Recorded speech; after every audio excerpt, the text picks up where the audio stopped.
ನಮ್ಮ TV Facebook page ನ like ಮಾಡಿ, ಯೂಟ್ಯೂಬ್ ಚಾನೆಲ್ ನ ಸಬ್ಸ್ಕ್ರೈಬ್ ಮಾಡಿ, ನಮ್ಮ ಎಲ್ಲಾ ಯೂಟ್ಯೂಬ್ ವಿಡಿಯೋ ಅಪ್ಡೇಟ್ಸ್ಗೆ ಬೆಲ್ ಐಕಾನ್ ಕ್ಲಿಕ್ ಮಾಡಿ. ನಮ್ಮ ಟಿವಿ ಕರಾವಳಿ ಕರ್ನಾಟಕದ ನಾಡಿಮಿಡಿತ.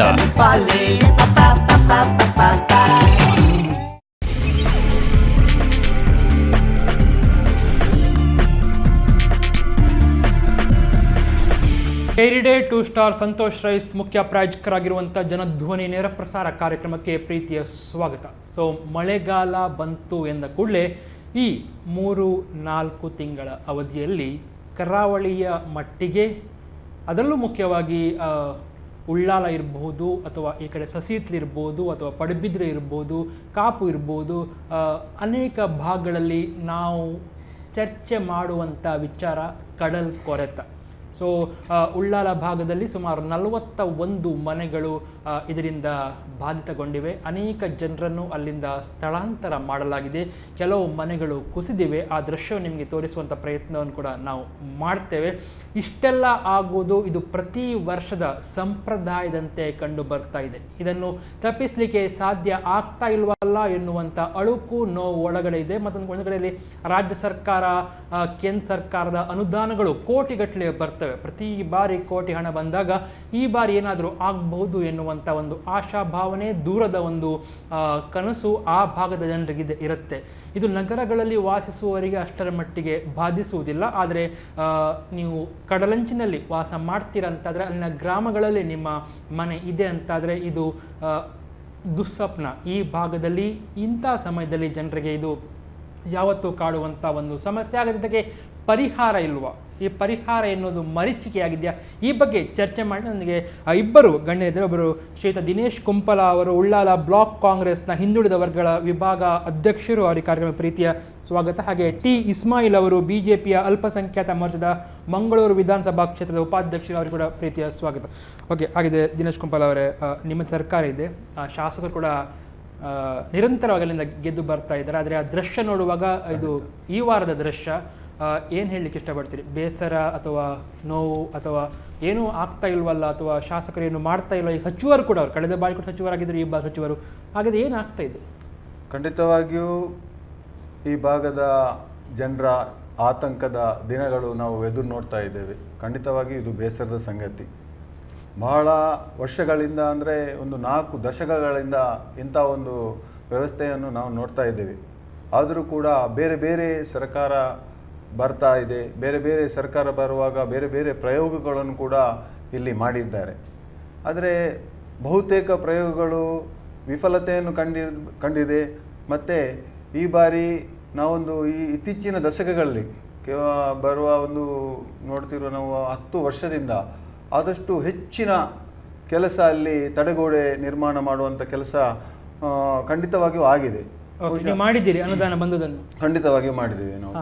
200 ಕೋಟಿ ರೂಪಾಯಿಯ ಒಂದು ಕಾಮಗಾರಿ ಪ್ರಗತಿಯಲ್ಲಿ ಇದೆ. ಅದು ಒಂದು ಹಂತದ ಕಾಮಗಾರಿ ಆಗಿದೆ, ಇನ್ನೊಂದು ಹಂತದ ಕಾಮಗಾರಿ ಮುಂದುವರಿತಾ ಇದೆ. ಅದರಲ್ಲೂ ಕೂಡ ನಾವು ಜನರ ಅಭಿಪ್ರಾಯದಂತೆ ಮಳೆಗಾಲದಲ್ಲಿ ಮಾತ್ರ ಕೆಲಸ ಮಾಡದೆ ಬೇಸಿಗೆ ಕಾಲದಲ್ಲೂ ಕೂಡ ಈ ಬಾರಿ ಕೆಲಸ ಮಾಡಿದ್ರಿಂದ ಇಷ್ಟು ದೊಡ್ಡ ವಿಪತ್ತನ್ನು ಸ್ವಲ್ಪ ಮಟ್ಟಿಗಾದರೂ ತಡೆಯಲಿಕ್ಕೆ ನಾವು ಅಲ್ಲಿ ಯಶಸ್ವಿ ಆಗಿದ್ದಾರೆ. ಅಲ್ಲಿಯ ಸ್ಥಳೀಯ ಶಾಸಕರು ಜನಪರ ಕಾಳಜಿಯನ್ನು ಮನಗಂಡು ಅಲ್ಲಿ ಕೆಲಸ ಮಾಡಿದ್ದಾರೆ. ಇದರಿಂದ ಖಂಡಿತವಾಗಿ ಅಲ್ಲಿ ತಾತ್ಕಾಲಿಕ ಅಲ್ಲಿ ಮುಂಚಿನಗಿಂತ ಈಗ ನೀವು ಬೆಟರ್ ಅಂತ ಹೇಳುದು. ಬೆಟರ್. ಇಸ್ಮಾಯಿಲ್ ಅವರೇ ನೋಡಿ, ದೀಪಕ್ ರಾವ್ ಅವರು, ದಿನೇಶ್ ಕುಂಪಲ್ ಅವರು ಹೇಳಿದ ಮಾತಲ್ಲಿ ಹುರುಳಿಲ್ಲ ಅಂತ ಕಾಣುತ್ತೆ ನನಗೆ. ಯಾಕಂತೇಳಿ ಇವರು ಹೇಳಿದರು, ಕಳೆದ 10 ವರ್ಷದಿಂದ ಕೇಂದ್ರದಿಂದ ಬಂದ ಅನುದಾನದಿಂದ ನಮ್ಮ ಶಾಸಕರು ಕೆಲಸ ಮಾಡಿಸ್ತಾ ಇದ್ದಾರೆ, ವಾಟರ್ ಬ್ರೇಕ್ ಮಾಡ್ತಾ ಇದ್ದಾರೆ. ಇಷ್ಟು 10 ವರ್ಷದಿಂದ ಮಾಡಿ ಕೂಡ ಯಾಕೆ 41 ಮನೆ ನಿಮ್ಮ ಕಣ್ಣು ಮುಂದೆ ಈಗ ನೀವು ಓದಿ ಹೇಳಿದರು, ಯಾಕೆ ಈ ರೀತಿ ಆಗ್ತಾ ಇದೆ? ನನ್ನ ಅನಿಸಿಕೆ ಪ್ರಕಾರ ಈ ಬಂದ ದುಡ್ಡನ್ನು ಸರಿಯಾಗಿ ಶಾಸಕರು ಮತ್ತು ಸಚಿವರು ಸರಿಯಾಗಿ ಕೆಲಸ ಮಾಡದೆ, ಇದರ ಮಧ್ಯ ಗುತ್ತಿಗೆದಾರರು ಮತ್ತು ಶಾಸಕರು ಸೇರಿ ಪಾರ್ಟ್ನರ್ ಇದನ್ನು ನುಗ್ತಾ ಇದ್ದಾರೆ ಅಂತ ನನ್ನ ಅನಿಸಿಕೆ. ಇಲ್ಲಂದರೆ ಕೆಲಸ ಆಗ್ತಾ ಇತ್ತು ಇಷ್ಟವರೆಗೆ. ಯಾಕೆ ಇಷ್ಟು ಜನರು ಇಷ್ಟು ಮನೆಯನ್ನು ಬಲಿ ಪಡೆಯಬೇಕು? ಯಾಕೆ ಇಷ್ಟವರೆಗೆ ತಡೆಗೋಡೆ ಇದು ವಾಟರ್ ಬ್ರೇಕ್ ಆಗಲಿಲ್ಲ? ಯಾಕೆ ಮಾಡಿಸಲಿಲ್ಲ? ಇದಕ್ಕೆ ಯಾಕೆ ಇವರು ಪರಿಹಾರ ಹುಡುಕ್ತಾ ಇಲ್ಲ? ಪ್ರತಿ ವರ್ಷ ಮಳೆ ಬರುವಾಗ ಮಾತ್ರ ಬಂದು ಒಂದು ಸಲ ಜನರ ಮುಂದೆ ನಿಂತು ಭರವಸೆ ಕೊಟ್ಟು ಹೋಗ್ತಾರೆ. ಆಮೇಲೆ ಮಳೆ ಸೀಸನ್ನು ಕಳೆದ ನಂತರ ಇವರ ಪತ್ತೆ ಇರುವುದಿಲ್ಲ. ಇದಕ್ಕೆ ಸ್ವಲ್ಪ ಇವರು ಉತ್ತರಿಸಲಿ. ಜನರ ಭಾವನೆ ಈ ರೀತಿ ಇದೆ ಅಂತ ಇವರು ವ್ಯಕ್ತಪಡಿಸಿರ್ತಾರೆ.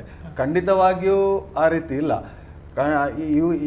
ಈ ಪ್ರಕೃತಿ ವಿಕೋಪ ಅಂತ ಹೇಳಿದರೆ ಇವತ್ತು ಉಚ್ಚಿಲದಲ್ಲಿ ಆಗ್ಬೋದು, ನಾಳೆ ಒಬ್ಬತ್ತುಕೆರೆಯಲ್ಲಿ ಆಗ್ಬೋದು, ಅಥವಾ ಸುಭಾಸ್ ನಗರದಲ್ಲಿ ಆಗ್ಬೋದು, ಹಿಲರಿ ನಗರದಲ್ಲಿ ಆಗ್ಬೋದು, ಅಥವಾ ಕೋಟೆಪುರದಲ್ಲಿ ಆಗ್ಬೋದು. ಒಂದೊಂದು ಕಡೆಯಲ್ಲಿ ಒಂದೊಂದು ಥರದ ಕಡಲಿನ ವೇವ್ ಇರ್ತದೆ, ಅದಕ್ಕೆ ಒತ್ತಡ ಇರ್ತದೆ. ಎಲ್ಲಿ ನಮಗೆ ಒಂದು ಒತ್ತಡ ಹೆಚ್ಚು ಹಾನಿ ಆಗ್ತದೆ ಅಲ್ಲಿ ಕೆಲಸಗಳು ನಡೀತಾ ಇದೆ. ಖಂಡಿತವಾಗಿಯೂ ಅಲ್ಲಿ ನಿಜವಾಗಿಯೂ ಅಲ್ಲಿಯ ಪರಿಸರದವರ ಹತ್ರ ಖಂಡಿತವಾಗಿ ಕೇಳಿದರೆ ಗೊತ್ತಾಗ್ತದೆ.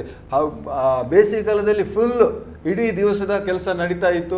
ಈಗಷ್ಟೇ ಮಳೆಗಾಲ ಪ್ರಾರಂಭ ಆದ ನಂತರ ಮಾತ್ರ ಅಲ್ಲಿ ಒಂದು ಕೆಲಸ ಸದ್ಯಕ್ಕೆ ಸ್ಥಗಿತಗೊಂಡಿದೆ ಹೊರತು ಎಲ್ಲ ರೀತಿಯಿಂದ ವ್ಯವಸ್ಥೆ ಆಗ್ತದೆ. ಆದರೆ ಇವತ್ತು ಕೋಟೆಪುರದಿಂದ ಮೊಗವೀರಪಟ್ಟಣ ನೋಡಬೇಕು, ಕೋಟೆಪುರದಲ್ಲಿ ನೋಡ್ತಾ ಇರುವಾಗ ಬಂಡೆಗಳಿಗೆ ಹೊಡೆದು ನೀರು ಮೇಲೆ ಬರ್ತಾ ಇದೆ, ಅಥವಾ ಡೈರೆಕ್ಟಾಗಿ ಮನೆಗೆ ಹೊಡಿತಾ ಇಲ್ಲ. ಬಂಡೆಗಳು ಏನು ಹಾಕಿದ್ದೇವೆ, ಬೃಹತ್ ಆಕಾರದ ಬಂಡೆಗಳು ಈ ಬಾರಿ ಹಾಕಿದ್ದೇವೆ, ಅಲ್ಲದೆ ತ್ರಿಕೋಣ ಆಕಾರದ ಕಾಂಕ್ರೀಟ್ ಕಲ್ಲುಗಳನ್ನು ಅಲ್ಲಿ ಹಾಕಿದ್ದೇವೆ.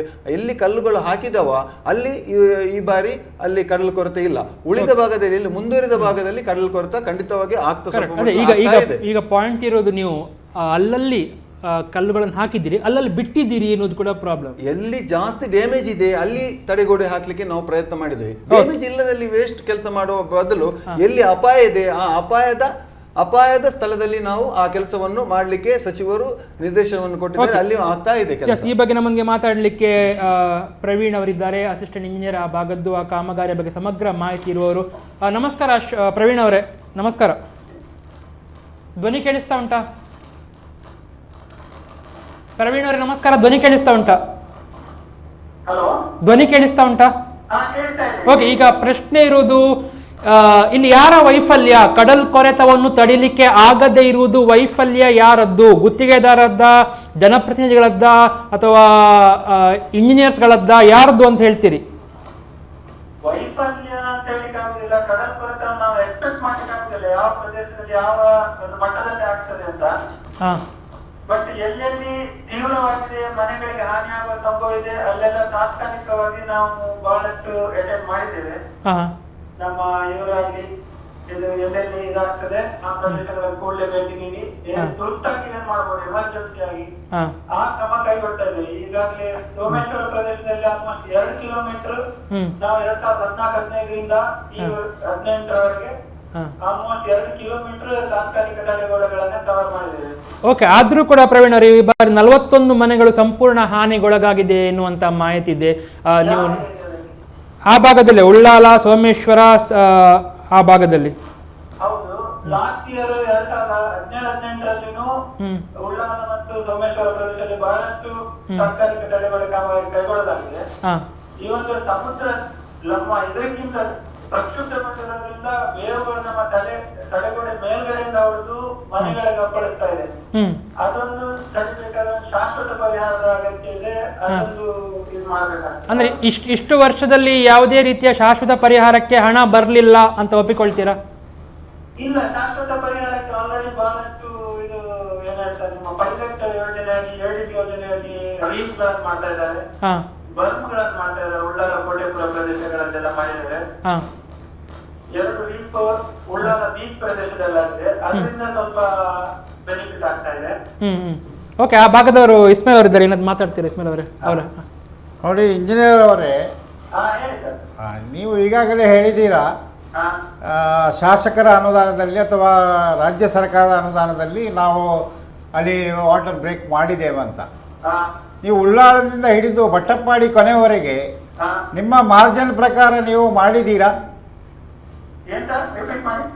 ಉಳ್ಳಾಳದಿಂದ ಹಿಡಿದು ಬಟ್ಟಪ್ಪಾಡಿ ಕೊನೆ ತನಕ ನಿಮ್ಮ ಮಾರ್ಜಿನ್ ಪ್ರಕಾರ ನೀವು ವಾಟರ್ ಬ್ರೇಕ್ ಮಾಡಿದ್ದೀರಾ?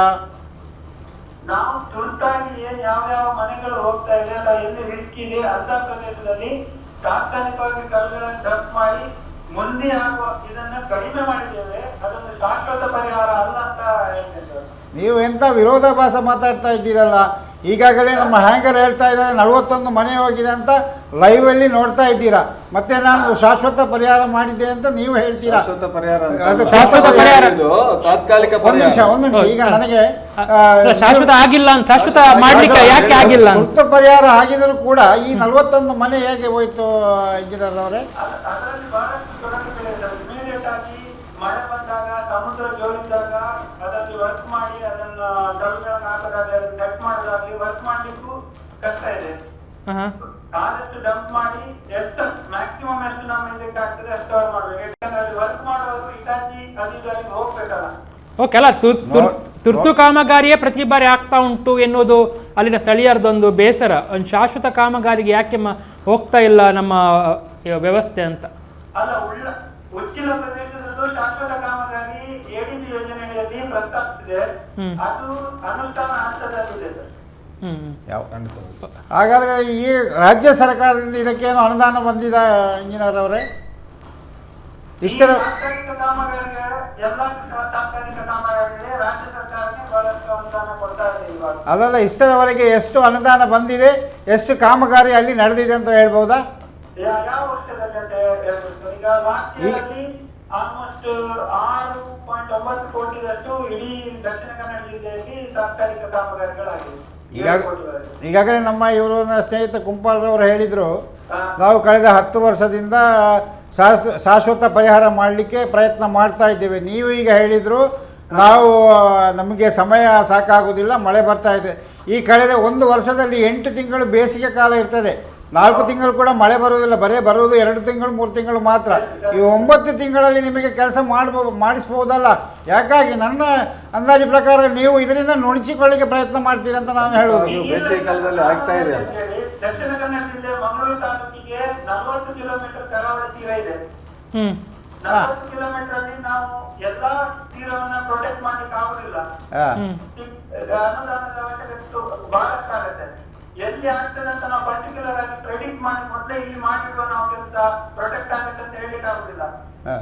ಓಕೆ, ಅಂದ್ರೆ ನೀವು ಅನುದಾನ ಜಾಸ್ತಿ ಬೇಕು ಅಂತೇಳಿ ಸಚಿವರಿಗೆ ಮನವಿ ಮಾಡಿದ್ದೀರಿ ಅಂತ ಅನ್ಕೊಳ್ಬೋದಾ? ನಾವು ಪ್ರಸ್ತಾವನೆಗಳನ್ನ ಮಳೆಗಾಲಕ್ಕೆ ಮುಂಚೆ ಸುಮಾರು 2400 ಮೀಟರ್ ಬೇಕು, ಇಷ್ಟು ರಿಸ್ಕ್ ಇರಬಹುದು ಅಂತ ಹೇಳಿ ಗೆಸ್ಟ್ ಮಾಡ್ತೇವೆ. ಪರ್ಫೆಕ್ಟ್ ಅಂತ ಹೇಳಲ್ಲ ನಾನು, ಯಾಕಂದ್ರೆ ಪ್ರಕೃತಿಯನ್ನು ನಾವು ಹೇಳಿದ್ರೆ ಆಗ್ಬೇಕಂತಿಲ್ಲ. ನಾವು ಪ್ರಸ್ತಾವನೆ ಕಳಿಸ್ತೇವೆ, ಸರ್ಕಾರಕ್ಕೆ ಹೋಗಿ ಅನುಮೋದನೆ ಆದ್ಮೇಲೆ ಅದನ್ನು ಇದು ಮಾಡ್ಬೇಕಾಗ್ತದೆ, ನಾವು ಅನುಷ್ಠಾನ ಮಾಡಬೇಕು. ಅಲ್ಲ, ಈಗ ಅಲ್ಲಿ ಸ್ಥಳೀಯರನ್ನು ವಿಶ್ವಾಸಕ್ಕೆ ತೆಗೆದುಕೊಂಡ್ರೆ ಒಂದು 15 ಅಥವಾ 10 ವರ್ಷಗಳಿಂದ ಅಲ್ಲಿ ವಾಸ ಮಾಡ್ತಾ ಇರೋರಿಗೆ ಇದೇ ಭಾಗದಲ್ಲಿ ಹೆಚ್ಚು ಹಾನಿಗೆ ಒಳಗಾಗ್ತೇವೆ ಅಂತೇಳಿ ಗೊತ್ತಾಗತ್ತಲ್ಲ, ಅದು ಗೊತ್ತಾಗದೇ ಇರ್ಲಿಕ್ಕೆ ಸಾಧ್ಯನಾ? ಇಲ್ಲ ಗೊತ್ತಾಗ್ತದೆ. ಯಾಕಂದ್ರೆ ಯಾವ ವರ್ಷದಲ್ಲಿ ಎಲ್ಲಿ ಆಗ್ತದೆ ನಾವು ಫಸ್ಟ್ ಸೋಮೇಶ್ವರದಲ್ಲಿ 2 ಪ್ರದೇಶದಲ್ಲಿ ಮಾತ್ರ ಆಯ್ತು. ಸೋಮೇಶ್ವರ ಉಚ್ಚಿಲಂತೆ ಇವರು ಚಂದ್ರಶೇಖರ್ ಉಚ್ಚಿಲ ಮನೆ ಹತ್ರ ಜಾಸ್ತಿ ಆಯ್ತು ಫಸ್ಟ್ 2014-15 ಅಲ್ಲಿ. ಆಮೇಲೆ ನೆಕ್ಸ್ಟ್ ಈ ಕಡೆ ಸೌತ್ಗೆ ಶಿಫ್ಟ್ ಆಯ್ತು, ಟುವರ್ಡ್ ಸೌತ್. ಅದು ಪ್ರೊಟೆಕ್ಷನ್ ಮಾಡಿದ್ವಿ. Next year toward Someshwara side Ullal side shift ಆಯ್ತು. ಈ ವರ್ಷ ನಮ್ಮ ಸೋಮೇಶ್ವರ ರಾಕ್ ಇದೆಯಲ್ಲ ಆ ಸೈಡ್ ಆಗ್ತಾ ಇದೆ. ಅಲ್ಲ, ಅದಕ್ಕೆ ಉದಾಹರಣೆ ಅಲ್ಲಿ ಈಗ ತಡೆಗೋಡೆ ಮೊಗವೀರ ಪ್ರಶ್ನೆ ನೋಡಿ, ಮೊಗವೀರ ಪ್ರಶ್ನದಲ್ಲಿ ಬೃಹತ್ ಬಂಡೆಯನ್ನು ಹಾಕಿಕೊಂಡು ಅದನ್ನು ತಡೆಗೋಡೆ ಮಾಡಿದ್ರಿಂದ ಈ ಸಾರಿ ಆ ಕಡಲ್ ಕೊರತೆ ಅಲ್ಲಿ ಆಗ್ಲಿಲ್ಲ. ಅದನ್ನು ಪ್ರತ್ಯಕ್ಷವಾಗಿ ನೋಡಿದವರು ಅಲ್ಲಿ ಪ್ರತ್ಯಕ್ಷವಾಗಿ ಕಾಣ್ತಾ ಇದೆ ಅಲ್ವಾ. ಅಲ್ಲದೆ ಮೊನ್ನೆ ಓಕಿ ಚಂಡಮಾರುತ ಬರುವಾಗ, ಅಷ್ಟು ದೊಡ್ಡ ಚಂಡಮಾರುತ ಬರುವಾಗ ಕೂಡ ನಮ್ಗೆ ಆ ತಡೆಗೋಡೆಯಿಂದ ಸೇಫ್ಟಿ ಆಗಿದೆ. ಅಂದ್ರೆ ತಡೆಗೋಡೆ ಎಲ್ಲಿ ಸೇಫ್ಟಿ ಉಂಟು ಅಂಥದನ್ನೇ ಕಂಟಿನ್ಯೂ ಮಾಡಬಹುದಲ್ಲ ಪ್ರವೀಣ್ ಅವರೇ, ಸಾಧ್ಯ ಉಂಟಾ? ಈಗ ಎಲ್ಲಿ ನಿಮ್ಗೆ ಕಳೆದ ಬಾರಿ ತಡೆಗೋಡೆ ಹಾಕಿದ್ದು ಪ್ರದೇಶದಲ್ಲಿ ಅಲ್ಲಿ ಅಂಥದ್ದೇ ತಡೆಗೋಡೆಯನ್ನು ಬೇರೆ ಕಡೆ ಕಟ್ಟಲಿಕ್ಕೆ ಸಾಧ್ಯ ಆಗತ್ತಾ? ಅಥವಾ ನಿಮ್ಗೆ ಅನುದಾನ ಕಡಿಮೆ ಇದ್ದ ಕಾರಣ ಎಲ್ಲ ಕಡೆಯಲ್ಲಿ ವ್ಯವಸ್ಥೆ ಮಾಡ್ಲಿಕ್ಕೆ ಆಗುದಿಲ್ಲ ಅಂತ ಅಂದ್ಕೊಳ್ಬೇಕಾ? ಅನುದಾನ ಜಾಸ್ತಿ ಇಲ್ಲ, ಅನುದಾನಕ್ಕೆ ತಕ್ಕಂತೆ ಎಲ್ಲಿ ಎಮರ್ಜೆನ್ಸಿ ಅಂತ ಪರ್ಸನ್ ಅನ್ನು ನಾವು ಜಿಲ್ಲಾಡಳಿತದ ಗಮನಕ್ಕೆ ತಂದು ಕವರ್ ಮಾಡ್ತಾ ಇದ್ದಾರೆ. ಈ ಸರಿ ನಾವು ಮುಂಜಾಗ್ರತಾ ಕ್ರಮವಾಗಿ ಏಪ್ರಿಲ್ ಅಲ್ಲೇ ಕಾಮಗಾರಿಯನ್ನು ಸ್ಟಾರ್ಟ್ ಮಾಡಿದ್ವಿ. ಸುಮಾರು 1100 ಮೀಟರ್ ಪ್ರೊಟೆಕ್ಷನ್ ವರ್ಕ್ ಈ ಮಳೆಗಾಲದ ಮುಂಚೆನೆ ನಾವು ಖಂಡಿತ ಮಾಡಿದ್ವಿ. ನಾನು ಹೇಳುದು ಮಾಡಲಿಲ್ಲ ಅಂತ. ಯಾಕಂತ ಹೇಳಿದ್ರೆ ಮೊನ್ನೆ ಸೋಮೇಶ್ವರ ಪಕ್ಕದ ಫೆರಿಬೈಲ್ ಎಂಬ ಗೊತ್ತಿದೆಯಲ್ಲ, ಅಲ್ಲಿ ರಸ್ತೆಯವರೆಗೆ ನೀರು ಬಂದಿದೆ. ಆ ಬಂದ ನಂತರ ನೀವು ಎಚ್ಚರಿಕೆಯಾಗಿ ಒಂದು 10-20 ಲೋಡ್ ಕಲ್ಲು ಹಾಕಿಸ್ತೀರಾ ಸೋಮೇಶ್ವರದಲ್ಲಿ? ಒಂದು ನಿಮಿಷ ನನಗೆ ಈಗ ನೀವು ಮೊನ್ನೆ ಹಾಕಿದ್ದೀರಿ, ಇದಕ್ಕೆ ಮುಂಚೆ ಯಾಕೆ ಹಾಕಿಸ್ಲಿಲ್ಲ ಇವರೇ? ಪೂರ್ವಾನ್ವಯ ಆಗುವಂತೆ ಅದಕ್ಕೆ ಅನುಮೋದನೆ ಆಗಿ ಮೊದಲೇ ಸಿದ್ಧತೆ ಇರುವ ಕಾಮಗಾರಿ ಎಲ್ಲ ತರದು. ಎಲಿಬೇಲಲ್ಲಿ ಇಷ್ಟರವರೆಗೆ ಅಂತ ಒಂದು ಬರಲಿಲ್ಲ, ವಿಕೋಪ ಆಗಲಿಲ್ಲ. ಈ ಬಾರಿ ಆಗಿದೆ ಅಲ್ಲಿ. ನೋಡಿ ನಿಮ್ಮ ಸಮಸ್ಯೆ ಹೇಳ್ತೇನೆ ಕೇಳಿ. ಹೇಳಿ. ಈಗ ಬಾವಿಲು ನೀರು ತುಂಬಿರೋದ್ರಿಂದ ಕಲ್ಲುಗಳ ಸಮಸ್ಯೆ ಇದೆ. ಕಲ್ಲು ನಮ್ಗೆ ಸರಿಯಾಗಿ ಸಿಗ್ತಾ ಇಲ್ಲ ಕಾಂಟ್ರಾಕ್ಟರ್ಗಳಿಗೆ. ಒಂದು ದಿನಕ್ಕೆ 20 ಲೋಡ್ಗಳಲ್ಲಿ 5 ಲೋಡ್ ಸಿಗ್ತವೆ. ಅವಾಗ ನಮ್ಗೆ ಅವರ ಫೋರ್ಸ್ ಮಾಡಿ ಕಲ್ಲು ಹಾಕಲಿಕ್ಕೂ ಅವಕಾಶ ಇರೋದಿಲ್ಲ. ನೀರು ತುಂಬಿದೆ ಅಂತಾರೆ. ಸರಿಯಾಗಿ ದುಡ್ಡು ಕೊಟ್ಟರೆ ಕಲ್ಲು ಸಿಗ್ತದೆ. ಯಾರು ಹೇಳುದು ಕಲ್ಲು ಸಿಗ್ತಿಲ್ಲ ಅಂತೇಳಿ? ಅದು ಹಾಗೆಲ್ಲ ಹೇಳಿ ನೀವು ಸುಮ್ಮನೆ ಇದು ಮಾಡಬೇಡಿ. ನಿಮ್ಮ ಇದು ಕೆಲಸ ಸ್ಲೋ ಆಗಿದ್ದರಿಂದ ಈ ರೀತಿ ಆಗಿದೆ ಅಂತ ನಾನು ಹೇಳ್ತಾ ಇರೋದು. ನೀವು ಕೆಲಸ ಮಾಡಲಿಕ್ಕೆ ಇಂಟ್ರೆಸ್ಟ್ ಇರೋದಿಲ್ಲ. ಜನಗರು ಒಂದ್ಸಲ ಬೊಬ್ಬೆ ಹೊಡೆಯುವಾಗ ಅಲ್ಲಿ ಬಂದು ನೀವು ಮತ್ತು ಸಚಿವರು ಬಂದು ಅಲ್ಲಿ ಸಮಾಧಾನ ಪಡಿಸಿ ನಾವು ಆಗ್ತೇವೆ ಅಂತ ಭರವಸೆ ಮಾಡಿ ಹೋಗ್ತೀರಿ. ಸೋಮೇಶ್ವರ ಪ್ರದೇಶದಲ್ಲಿ ಹೋಗಿ ನಾವು ಮಾಡ್ತಾ ಇದ್ದೇವೆ, ಜನರನ್ನು ವಿಶ್ವಾಸಕ್ಕೆ ತಗೊಂಡು ಮಾಡ್ತಾ ಇದ್ದೇವೆ. ಕೇಳಿ ಯಾವುದು ಸೋಮೇಶ್ವರ? ಖಂಡಿತವಾಗಿಯೂ ಈ ಬಾರಿ ಬೇಸಿಗೆ ಕಾಲದಲ್ಲಿ ಖಂಡಿತ ಆಗಿದೆ. ಸೋಮೇಶ್ವರ ಪಕ್ಕದ ಪೆರಿಬೈಲ್ ಎಂಬಲ್ಲಿ ನಿಮಗೆ ಆ ಕೋಪವಲ್ಲಿ ಅಲ್ಲಿ ಯಾಕೆ ಮಾಡಿಸಿಲ್ಲ? ಪೆರಿಬೈಲಲ್ಲಿ ಫಸ್ಟ್ ಜನವಸತಿ ಇರದ ಪ್ರದೇಶ, ಅದನ್ನು ನಾವು ಅಷ್ಟು ಮೊದಲೇ ಇಂಪಾರ್ಟೆನ್ಸ್ ಮೇಲೆ ತಗೊಂಡಿದ್ದೇವೆ. ಬಟ್ ಅದಕ್ಕೆ ಪ್ರಸ್ತಾವನೆ ಕಳಿಸಿದ್ದೇವೆ, ಇನ್ನೂ ಅನುಮೋದನೆ ಆಗಿಲ್ಲ. ಅಲ್ಲ, ನಾನು ಕೇಳ್ತಾ ಇರೋದು ಈಗ ರಾಜ್ಯ ಸರ್ಕಾರದಿಂದ ಉಳ್ಳಾಳದಿಂದ ಬಟ್ಟಪಾಡಿ ಕೊನೆ ತನಕ ಬ್ರೇಕ್ ವಾಟ್ರಿಗೆ ಎಷ್ಟು ಅನುದಾನ ಬಂದಿದೆ ಅಂತ ಕೇಳ್ತಾ ಇರೋದು. ಅದನ್ನು ಎಷ್ಟು ನೀವು ವ್ಯತವ್ಯ ಮಾಡಿದ್ದೀರಿ, ಎಷ್ಟು ಖರ್ಚು ಮಾಡಿದ್ದೀರಿ? ಯಾವುದೇ ಅನುದಾನ ಬಂದಿಲ್ಲ ಸರ್. ಶಾಶ್ವತ ಪರಿಹಾರಕ್ಕಾಗಿ ADB ಯೋಜನೆಯಲ್ಲಿ 40 ಕೋಟಿ ಅನುದಾನ ಇದೆ ಅಂತಿದೆ. ಅದು ಇನ್ನು ಪ್ರೊಸೆಸ್ ಅಲ್ಲಿದೆ ಸರ್. ಅದು ವರ್ಕ್ ಎಕ್ಸಿಕ್ಯೂಷನ್ ಸ್ಟೇಜಿಗೆ ಬರಲಿಲ್ಲ. ಮೋಸ್ಟ್ಲಿ ಈ ವರ್ಷ ಅಥವಾ ಬರುವ ವರ್ಷ ಆಗ್ಬೋದು ಅಂತ ಹೇಳ್ತಾ ಇದ್ದಾರೆ. ಅದು ಕೇಂದ್ರ ಸರ್ಕಾರಕ್ಕೆ ಸಂಬಂಧಪಟ್ಟದಲ್ಲ? ಅದು ADB ಯೋಜನೆಯಲ್ಲಿ ಬರ್ತದೆ ಸರ್. ನಮ್ಮ ಅಂದ್ರೆ ಇನ್ನೊಂದು ಇದಕ್ಕೆ ಬರ್ತದೆ, ನಮಗೆ ಬರ್ತಾ ಇಲ್ಲ. ಏಷ್ಯನ್ ಡೆವಲಪ್ಮೆಂಟ್ ಬ್ಯಾಂಕ್ ನೋಡಿ, ನಿಮಗೆ ನೀವು ಒಂದು ನಿಮಿಷ, ನಿಮಗೆ ಒಂದು ಇಂಜಿನಿಯರ್ ಆಗಿ ನೀವೇ ಹೇಳ್ತಾ ಇದ್ದೀರಾ, ಕಳೆದ 10 ವರ್ಷದಿಂದ ಉಳ್ಳಾಳದಿಂದ ಹಿಡಿದು ಬಟ್ಟಪಾಡಿವರೆಗೆ ನಾವು ಇದು ತುರ್ತು ಪರಿಹಾರ ಮಾಡ್ತಾ ಇದ್ದೇವೆ. ಈಗ ಹೇಳ್ತಾರೆ ಹೆಚ್ಚಿನ ಮಾಹಿತಿ ನನಗೆ ಇಲ್ಲ ಅಂತ ಹೇಳಿದರೆ ಇದೊಂದು ವಿರೋಧಾಭಾಸ ಆಯ್ತಲ್ಲ ಇವರೇ? ಅಲ್ಲ, ಪ್ರಕೃತಿ ವಿಕೋಪದಲ್ಲಿ ಎಲ್ಲಿ ಆಕ್ಸಿಡೆಂಟ್ ಆಗ್ತದೆ, ಎಲ್ಲಿ ವಿಕೋಪ ಆಗ್ತದೆ ಅಲ್ಲಿ ಕೆಲಸ ಮಾಡಬೇಕೆ ಹೊರತು ಎಲ್ಲಿ ಅಪಾಯ ಇಲ್ಲ ಅಲ್ಲಿ ಕೆಲಸ ಮಾಡೋದಕ್ಕೆ ಅಂತ ಅರ್ಥ ಇಲ್ಲ. ಎಲ್ಲಿ ಎಲ್ಲಿ ನೋಡಿ, ವಿಕೋಪದಿಂದ ನಮಗೆ ನಾನು ಹೇಳ್ತಾ ಇರೋದು, ನಾನು ಹೇಳ್ತಾ ಕೆಲಸ ಮಾಡಬೇಕು. ಎಲ್ಲಿ ನಮಗೆ ಅಪಾಯ ಇಲ್ಲ ಅಲ್ಲಿ ಯಾಕೆ ಕೆಲಸ ಮಾಡಬೇಕು? ಮಾಡಿದಲ್ಲಿ ಸೇಫ್ ಆಗಿದೆ. ಸೋಮೇಶ್ವರ ಪಕ್ಕದ ಫೆರಿಬೈಲಲ್ಲಿ ಫಸ್ಟ್ ಟೈಮ್ ಆಗೋದು, ಫಸ್ಟ್ ಟೈಮ್ ಆಗೋದು. ಅಲ್ಲಿ ಜನವಸತಿ ಪ್ರದೇಶ ಅಲ್ಲ ಅದು, ಆದ್ರೂ ಕೂಡ ಸ್ವಲ್ಪ ಸ್ವಲ್ಪ ಮನೆಗಳು ಇದೆ, ಇಲ್ಲ ಅಂತ ಇಲ್ಲ. ಈ ಬಾರಿ ಅಲ್ಲಿ ಫಸ್ಟ್ ಟೈಮ್ ಆಗ್ತಾ ಇದೆ. ಓಕೆ ಪ್ರವೀಣ್ ಅವರೇ, ಹಾಗಾದ್ರೆ ನೀವು ಆದಷ್ಟು ಬೇಗ ಎಲ್ಲ ಸರಿಯಾಗ್ಲಿಕ್ಕೆ ನಿಮ್ಗೆ ಫಂಡ್ ಜಾಸ್ತಿ ಬಂದ್ರೆ ಎಲ್ಲ ಆಗತ್ತೆ ಅಂತ ಹೇಳ್ತಾ ಇದ್ದೀರಿ. ಫಂಡ್ ಬರ್ಲಿಕ್ಕೆ ಇವರು ನಮ್ಗೆ ಸಕಾಲದಲ್ಲಿ ಕೂಡಲೇ ಅನುಮೋದನೆ ಕೊಟ್ರೆ ಬೇಗ ಅನುದಾನ ಒದಗಿಸಿಕೊಟ್ರೆ ಪ್ರವೀಣ್ ಮುಂಚಿತವಾಗಿ ಇಂಥ ಕಾಮಗಾರಿಯನ್ನು ಮೊದಲೇ ಕೈಗೊಳ್ಬಹುದು. ಬಟ್ ನಾವು ಪ್ರೆಡಿಕ್ಟ್ ಮಾಡ್ಲಿಕ್ಕೆ ಆಗದೆ ಇರೋದ್ರಿಂದ ಎಂಟೈರ್ 40 ಕಿಲೋಮೀಟರ್ ಒಮ್ಮೆಲೆ ನಾವು ರೆಡಿ ಮಾಡ್ಲಿಕ್ಕೆ ಆಗುದಿಲ್ಲ ಅಂತ ನನ್ನ ಅಭಿಪ್ರಾಯ. ನೋಡಿ ಪ್ರವೀಣ್ ರವರೇ, ನೀವು ಸಚಿವರನ್ನು ಸಂಪರ್ಕ ಮಾಡಿಲ್ಲ ಅಂತ ನಾನು ಹೇಳ್ತಾ ಇದ್ದೀನಿ. ನೀವೇ ನನಗೆ ಮಾಹಿತಿ ಇಲ್ಲ ಅಂತ ಹೇಳ್ತಾ ಇದ್ದೀರಾ? ಯಾವ ಹೆಚ್ಚಿನ ಮಾಹಿತಿ ನನಗೆ ಇಲ್ಲ ಅಂತ ಹೇಳಿದವಾಗ ನೀವು ಸಚಿವರನ್ನು ಭೇಟಿ ಮಾಡಲಿಲ್ಲ ಅಂತ ಅರ್ಥ. ಯಾವ ಸಚಿವರು? ಸ್ಥಳೀಯ ಶಾಸಕ ನಮ್ಮ UT ಖಾದರ್ ಅವರನ್ನು. ಅದು UT ಖಾದರ್ ಅವರನ್ನು ಭೇಟಿ ಮಾಡಿದೆ ಸರ್. ಶಾಶ್ವತ ಕಾಮಗಾರಿ ADB ಯೋಜನೆಯಲ್ಲಿ ಆಗೋದಕ್ಕೆ ಅದು ಬೇರೆನೇ ಒಂದು ವಿಂಗ್ ಇದೆ ಸರ್.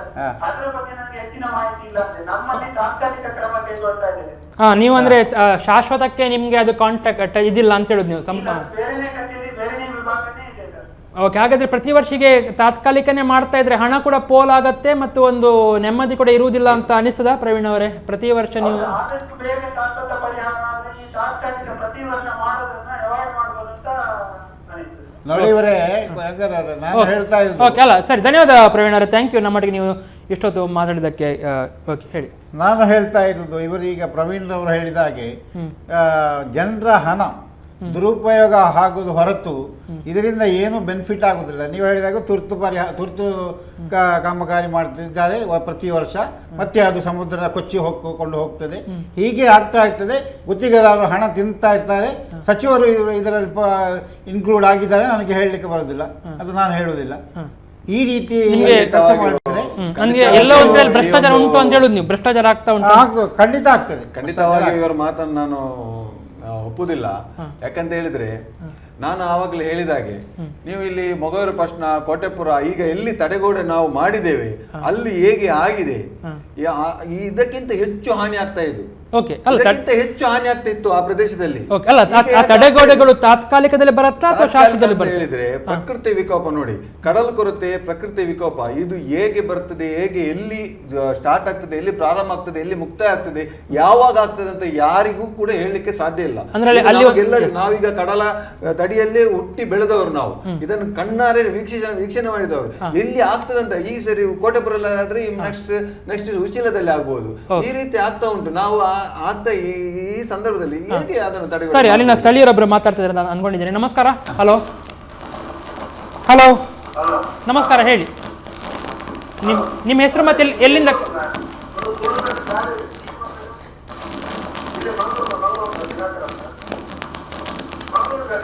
ಹಾ ಹೇಳಿ ದಿನಕರ್ ಅವರೇ, ಮಾತಾಡಿ. ಹಾ ಹಾ ಹಾ ಹಾ